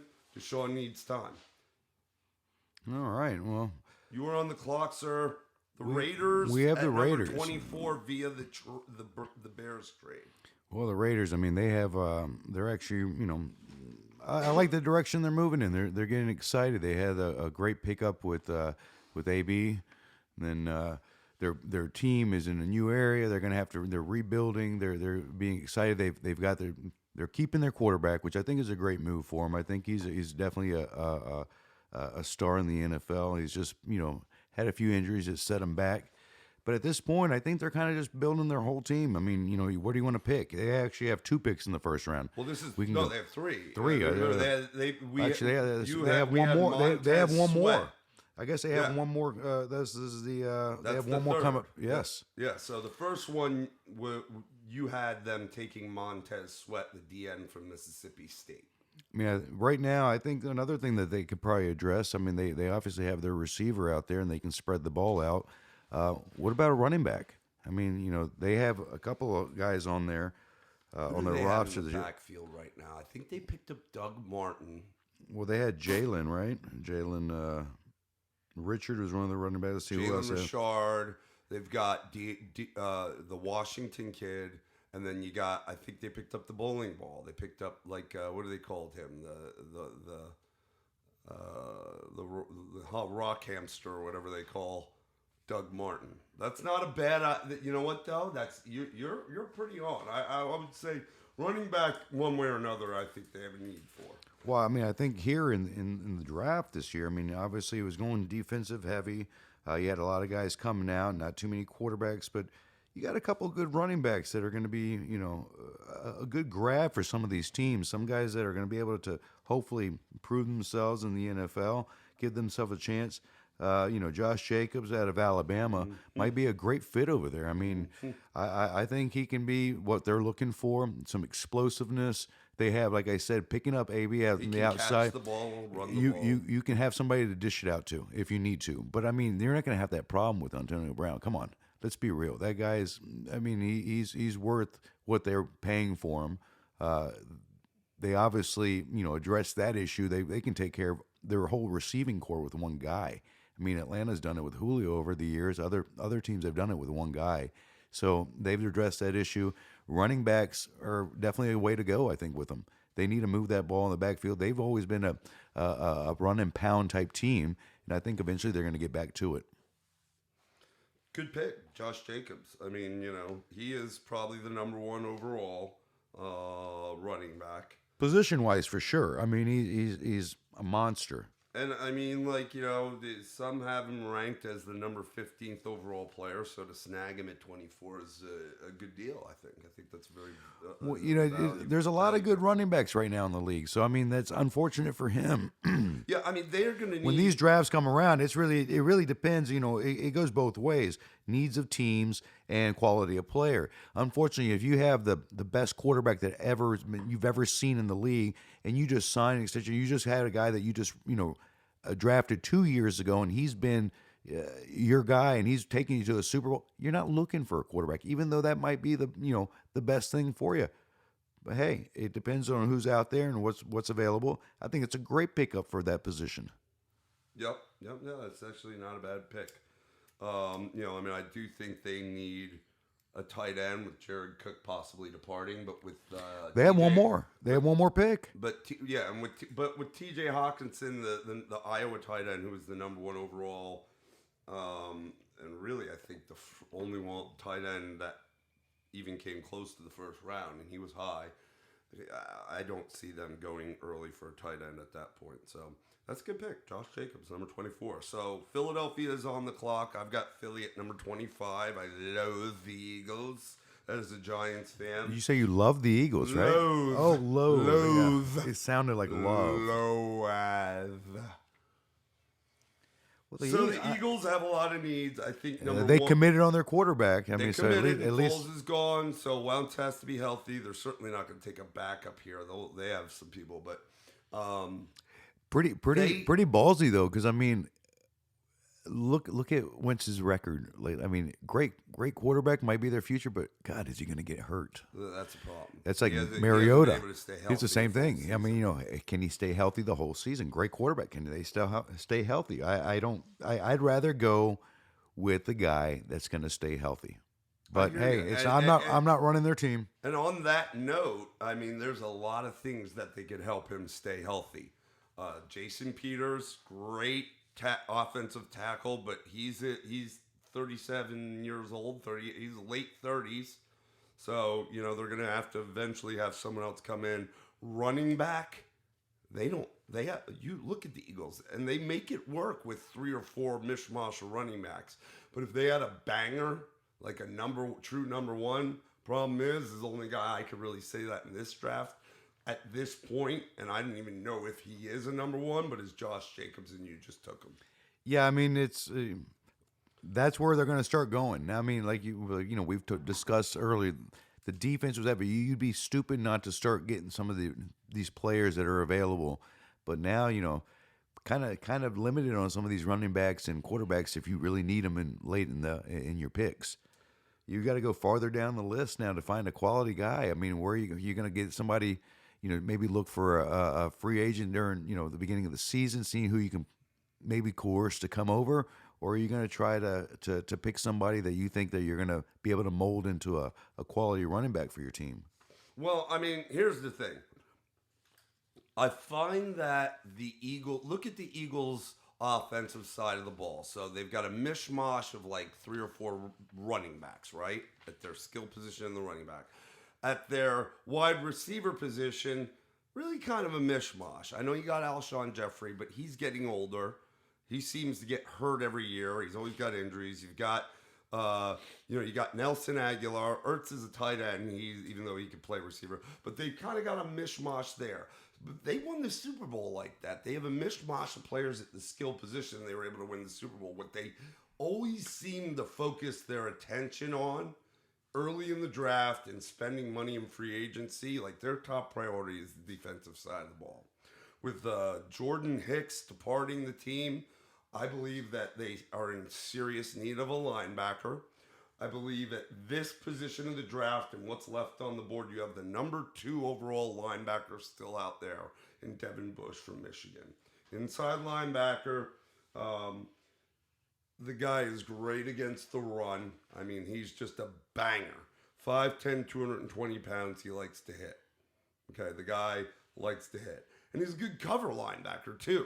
So he's got some speed. So that's where I'm going with them at this pick. Number 25, the Eagles. Again, Jordan Hicks was a big part of their team at linebacker. So losing him, it's going to be very important they get someone in there that can really fill that need and as well as grow and maybe even become better than Hicks once was. So Devin Bush, inside linebacker from Michigan at number 25 to the Eagles. You were on the clock, sir, at number 26. Number 26. With the Indianapolis Colts. The Colts. All right. The biggest salary cap available in the NFL they look to be in good and shape. the most complete team. So maybe we should just give that pick away to somebody because really, what do you need it trading, but I don't disagree. You know what I mean? But that's what I would do. I mean, as the Colts, as an organization, it's like, hey, let's just see who's left over. Let's gamble this pick away to somebody who needs it, who needs another pick in the first round, that needs, what position they need. And maybe next year we'll get a 1 or 2.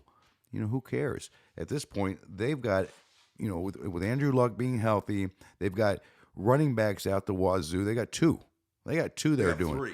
Well, they have 2 that are just unbelievable. Drafted Jordan Wilkins last year, but they still have Mac, and then they have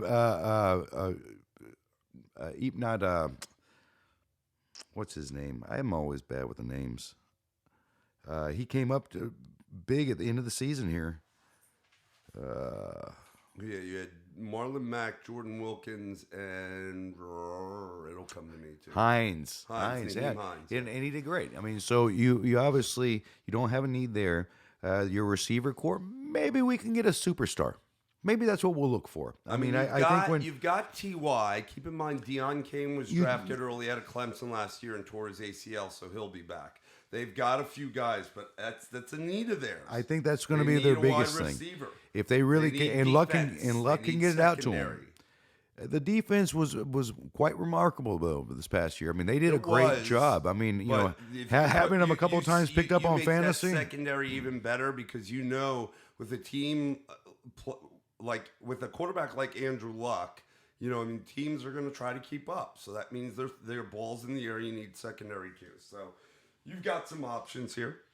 Well, you got a couple of things. I mean, I guess you could go on the defensive side if you want to maybe work with a cornerback, safeties. Let's go with cornerback. You have Baker, I think, is still available out of Georgia. Mm-hmm. But at the same time, you've got, I think Harry's still available as a wide receiver out of Arizona State. Is he not? No, that's incorrect. That's incorrect. Who took him? You had N'Keal Harry going to Baltimore. So you see, I like the kid. Obviously, they just showed him on Good Morning Football making a one-handed catch. Yeah, with his shirtless self, bastard. Just because the guy ripped and ripped. It's okay. That's what I looked like 2 years ago before the family. But anyways, before the surgery. Before the surgery. Well, I want to go ahead and then go cornerback. Let's go out of Georgia. Me influence you. No. Definitely, these guys out of Georgia on defense have shown themselves to be quality players. I mean, look who came out last year and went to Chicago and did. I think a lot of people talk a lot about Mac, being in the one of your biggest guys out there, but Raquan Smith did a great job containing, the quarterback, keeping running backs basically at the line, and not giving a tight end a chance to catch the ball in front of them. They did a great job on defense. So I think, another product out of Georgia is going to be a good match for any team on defense. We're going to go with Baker going DeAndre to Baker, the Colts. That's for that place in the draft. That's pretty good pickup. He's a good player. That kid, good player. Well, his attitude's good too. That's it's always good to have some of these guys. That's another thing is you don't know how they're going to be when they come out. I mean, you like the Colts seem to be an organization that really you don't hear much from them. They seem to be well managed, well coached. I think with Andrew Luck being there, good leadership. They don't really talk a lot. Their locker room is they have a good chemistry in the locker room, and you want somebody that's going to really add to that. And I think this is the guy. Nice, good pick. All right, I'm on the clock at 27 with the Raiders once again. Man, they really stockpiled. This pick comes from the Cowboys. Well, they have to rebuild their whole team. Well, it comes from the Amari Cooper trade. We've already had Montez Sweat going to them, DN out of Mississippi State early. Then you had Josh Jacobs going to them, running back out of Alabama, about 3-4 picks ago. What do they still need? I still think they could use help on the defense, on the line, safety. They could probably add another receiver to their receiving core for sure with Antonio Brown. It's tough. I mean, I look at this, I'm like, well, maybe we can address their line. Give them a little help back there. This is 1.0 mock draft, and we were having fun with it from the get-go. So I'm going to keep having fun with it because I do believe that they need weapons on offense. Now, I will tell you, I am eyeballing the tight end Irv Smith out of Alabama. I've watched the kid play. Awesome run blocker, great hands, big, fast. And picking up a guy like Josh Jacobs that they just did, who worked together with him in tandem on the offense at Alabama, could be of good stuff. That said, with the number 27 pick in the 2019 NFL Draft, the Oakland Raiders will take wide receiver Marquise Brown out of Oklahoma. Mr. Hollywood Brown playing with his cousin, Antonio Brown. Antonio will be in the slot. Marquise will be flying down the outside. That could be fun. Again, I'm going to have fun with this. That could be fun. It's the Browns. It's the Brown family. I mean, they might have a whole theme song when the game comes on, almost like a sitcom. I mean, if you watch Marquise Brown at Oklahoma, he's a guy that he is fast and quick like his cousin Antonio, but he's not the slot guy. He takes the top off the defense, and this kid flies. So it could make a lot of sense. He's not necessarily huge. But we've addressed. I mean, at least I said earlier. I think with Antonio out there, you've got a guy that you add anybody out there, and it's going to be a threat because you got to double team him. You're going to have to double team him, and if you get one guy with speed, wow. This guy's he could be the guy that every few plays you just try to sling it deep, see what you can do. Yeah, I mean, again, he's not big, 5'10", $160. That's it. But the kid has elite vertical speed. His quickness is incredible coming in and out of his routes. Fairly solid route runner, good hands. And again, I think, being there with his cousin playing together, I mean, if you watch the playoff game against Alabama, I think it was that. Maybe it was the Red River shootout against Texas. But Antonio was there watching his cousin, so he supports him. I think it'll be pretty cool. So you are now on the clock with pick 28 and the Los Angeles Chargers. The Chargers. Wow, they I thought I had them going pretty far. I can't believe that they couldn't pull one over on the Patriots. Patriots again. That was I think his fifth or sixth time that Phillips has tried to beat Brady and just can't do it. I think where they hurt there in that game is defense. Where was their defense? Where was their defense? I mean, the offense, they can pull it together, and Rivers is one of those guys that he can surprise you. I mean, he can be a crybaby sometimes, but I mean, he can throw 400 yards in a game if he has to. He can, he can hustle. I think right now they really need to get somebody that can put some pressure on somebody like Brady, maybe a defensive end, a linebacker, outside linebacker, and who comes to mind to me? We have Brian Burns out of Florida State. The Seminoles didn't do much, but he still made the plays. Yeah, That's the only reason they didn't. A lot of the season, they didn't get dismantled. He was one of the sack leaders in the country on a god awful team. Well, that's what I'm trying to tell you. It's having no help on defense and still getting 15 and a half sacks on the year. I think about maybe 16 sacks. I don't remember the exact numbers, but that's your guy. You need some guy that's going to be a standout. He could be a team player, but he doesn't care what's going on the field. He doesn't let his team's losing record and just horrible performance outshine his. I mean, he's going to go out there and put in everything he has, and he's shown it. And I think he's actually, part of the reason he does something like that is he can show other teams that he's the guy to put pressure on quarterbacks and to come around the sides, come around the corners, and don't let anybody through.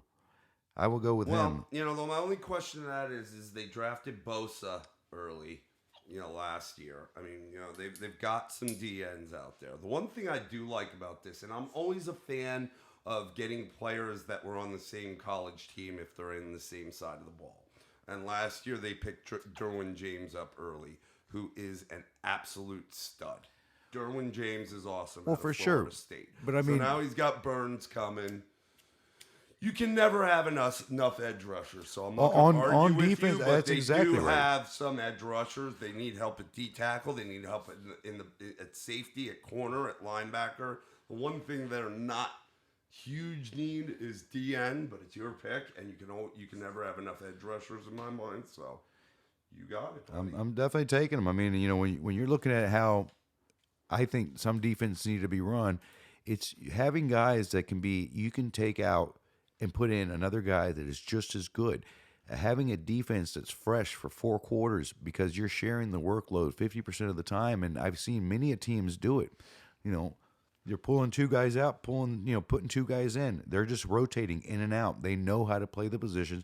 You can't have too many of them. I think both of them, 2 to 3 of them on a team are not going to be a bad thing ever, especially on the defensive side. Having too many superstars, maybe too many wide receivers, that could be a problem because that can get to their head. On defense, they're more animalistic. They're out there to get the job done, and they don't really look at not so many of them. There's been a few obviously on defense that have to have the limelight, but most of them are out there to get the job done and just put the pounding on. And I think this is the way to go for them. Not bad. Not bad at all. So I am on the clock at number 29 with the Kansas City Chiefs. With the Chiefs, who had a phenomenal season. They're just going to get better. They did lose Justin Houston and Dee Ford, which are big, big losses. They did bring Tyrann Mathieu in at safety to help shore up that secondary a bit. Because the one thing I noticed, I'm sure as everyone else, they were a scoring team, but teams were able to keep up with them because their secondary was a little porous at times.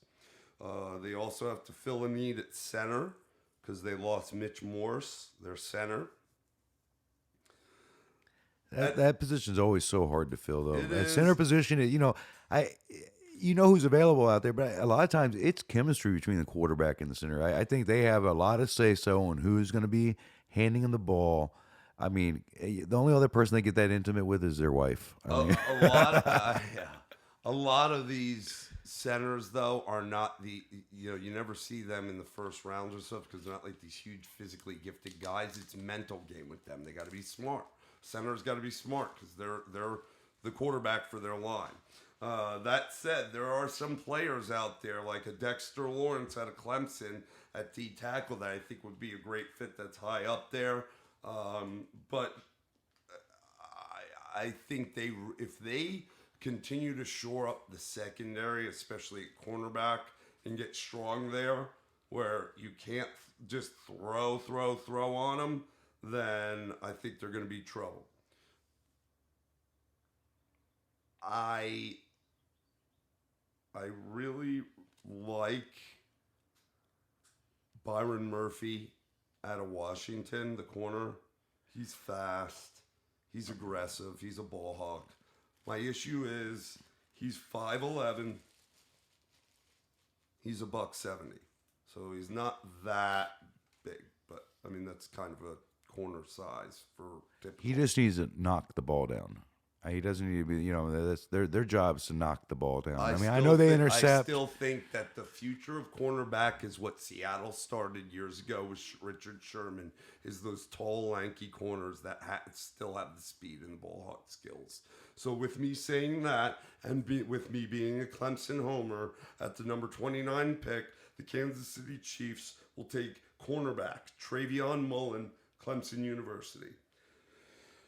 Watched him firsthand, and I think anybody out of Clemson, to be honest with you, is just going to be a quality pick. Anyone improved their stock more this season than Travion did in the national title game with his pick. He had a sack. He was all over. He's 6'1", just shy of 200 pounds. He's tall. He's fast. He was a 5-star out of high school, and for the most part, I'd call him a shutdown corner. I never saw Travion get seriously burned at Clemson, and that's what you need.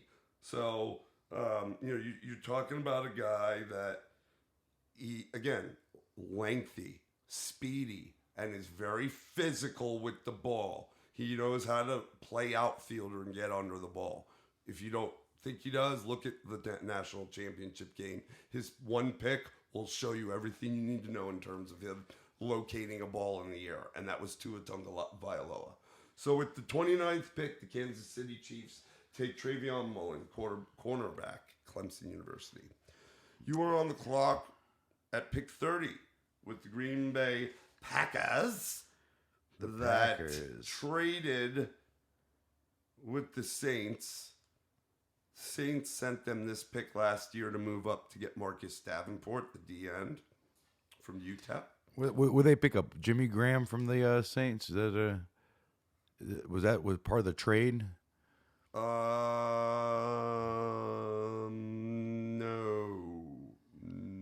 maybe. I don't know. I don't remember. I think Green Bay signed Graham in free agency as well. I tell you, Green Bay has some issues. They have Clay Matthews just gone. Have they been on? Clay Matthews went to. He ended up going to the Rams. Right, but you had their pick earlier in the draft and had Cleveland Farrell, the DN from Clemson, picked. Yes, to fill that void. You need that there, but I mean they still have other issues. Okay, they had a receiving core which didn't show up this year. Okay, they had guys that were promised to be a receiver. They have young guys. They have Equanimeous St. Brown. Yes, but they still have Devontae Adams. He's badass. He's the number one. He's it. He's the only guy. Equanimeous St. Brown and Geronimo Allison.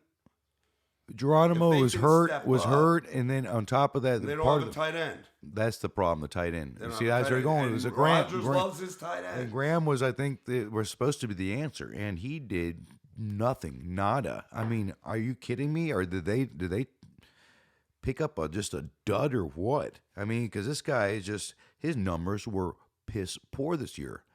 I mean, I've seen guys that have been third stringers that have probably had better numbers than him this year. Being that the problem, I think Smith out of Alabama is still available. And he's going to be a not only good player. He seems like a Green Bay Packer type player. At his size, I mean he's a little bit smaller, 6'2", 245, but he's going to be able to block. He's going to definitely be able to put the block on. And I think he's also going to be able to get that short little pass that, you know, how Rodgers likes dishing out to, like he did to Jones all year. Mm-hmm. His running back, he had to use him as a tight end. I mean, they had to do it because they had nobody else. So I think that's who they're going to pick up. For sure, they're going to get a tight end, and they're going to look at whoever's available in that position. That's going to be, you're right, the Packers fit, because the Packers like the You said before the New York Giants, even teams like the Patriots, they're teams that once they get a guy, they're getting a guy that they're going to commit for years. They're going to have this guy for at least 3 out of the 5 years here before they start negotiation, and then they're going to look to keeping him longer. I think he's a great fit for the team. Okay, I would agree. That's not a bad pick at all. I mean, for where they are, and Irv Smith can be really good. So I'm on the clock at number 31 with the Rams. I mean, the Rams don't need much. Well, I mean, they do and they don't. What's up with some of their players? Though, I mean, like you have Gurley back there. Do you think he's going to be? He's had some issues really late in the season. You think those have been resolved? Apparently, it's arthritic, but which is not necessarily resolved. That's what I heard. But at the same token, you're not going to draft a running back in the first round. No, but are you going to maybe work on your offensive line to give him some help? Well, is what you I'm need saying. offensive line. I mean, Andrew Whitworth's really good, but just like I can't remember who he said. I think it was the Eagles with Jason Peters. He's like 37, 38, so he's getting older. You could always use people on the line. I mean, you've got Sue there, but he's on the open market, right? So if they don't re-sign him, then you need to fill in there. And though I do think offensive line, is of importance, I still believe that they could get somebody late, considering who's on the board still. So, I mean, like, you're talking about someone who could be the next Ndamukong Suh, just without the attitude, okay, without the crappy personality. And that is, man, I am just going all over the place with my boys at Clemson. Maybe being a little biased, huh? I'm being very biased, but I got to tell you, the kid is young. He is an animal. He's enormous. You're talking about a guy that is 6'4", 6'5", 345, 350, and can run a sub 540. Dexter Lawrence is an animal, and he is a great individual, okay? And he's young, fits the young McVay team. So with number 31 pick in the 2019 NFL Draft, the LA Rams will replace Ndamukong Suh D-tackle with defensive tackle Dexter Lawrence at a Clemson University. Another boy from Clemson. I tell you, but I mean, he's an early. He could have gone earlier. I mean, these guys are. He's listed as potentially like a teen pick or a number 20 pick. You will have the final pick of the first round. Well, sad to say, Super Bowl champs. Sad to say, you took my pick. I did. You did. My pick for the Patriots are going to be somebody on the defensive line. I mean, where are we going to go here? That's where they struggled early in the season. That's where everybody counted them out. Nobody counted Brady out. They said, yeah, he's a little old. How are they going to pull it together? But knowing Belichick and Brady have great chemistry and they just know how to get the job done. That wasn't the issue at the beginning of the season. The issue at the beginning of the season for sure was defense. They needed to work on their defense. Now, who do we have left? Let's get maybe. Well, I mean, you got a couple guys. Tackle out of Notre Dame, Jerry Tillery. Yeah, but you know, he's pretty good. The guys out of Notre Dame, I've always questioned. Secondary. They could use. I mean, tight end. Who knows? Gronk said he's retiring. I believe he did retire yesterday. Yeah. In fact, I think he retired after Irv Smith. I don't know that there's another tight end worthy of the first round. Well, I mean, you get Noah out of Iowa. He's probably your next best guy. Who's that? Noah Fant? Yep. Yeah. Who's that exactly? But I mean, listen. I haven't talked to him. But numbers-wise, he did well. He did well for the season. He's a big boy. I mean, he's coming at 6'4". You're going to be able to at least get a vertical jump. I think Gronkowski's at 6'6". I mean, he was a big boy too. But you have to have that guy that Brady likes to throw it over the head to in the corner of the end zone on the short plays, and he might be it. Who else do you have that's going to be around that size? I mean, 6'4", 6'5". You have a couple of guys that are there, but he's definitely the Patriot tight end that you're looking for to fill the shoes of the big guy. So the Patriots will be taking, for the final pick of the first round, out of Iowa, Noah Fant. Fantastic. Phantom. All right. Very good. That was a wild first round mock. I would almost guarantee. I'm excited after the draft to go back and look at this because wild things happen and it's never the way the experts predict. And I don't want to call myself an expert, but your Mel Kipers, your Todd McShays, a lot of some of these are the same, some aren't. We were all over the map. That was fun. I think we'll do a 2.0 and redo it again before this thing happens for sure. But based on things that happen in the coming weeks. But that was wild. That was definitely different than most of the mock drafts I've seen. But I think every pick made sense and filled a need for the team and was a good fit for a lot of the players, quite frankly. On top of us being homers or having fun with some of the players, like Marquise Brown going to play with his cousin. So that wraps 2019 NFL Draft Mock Draft 1.0. Appreciate you listening here, and we always appreciate input. And again, I'm excited to see once the draft actually falls, how close we are with this and any futures.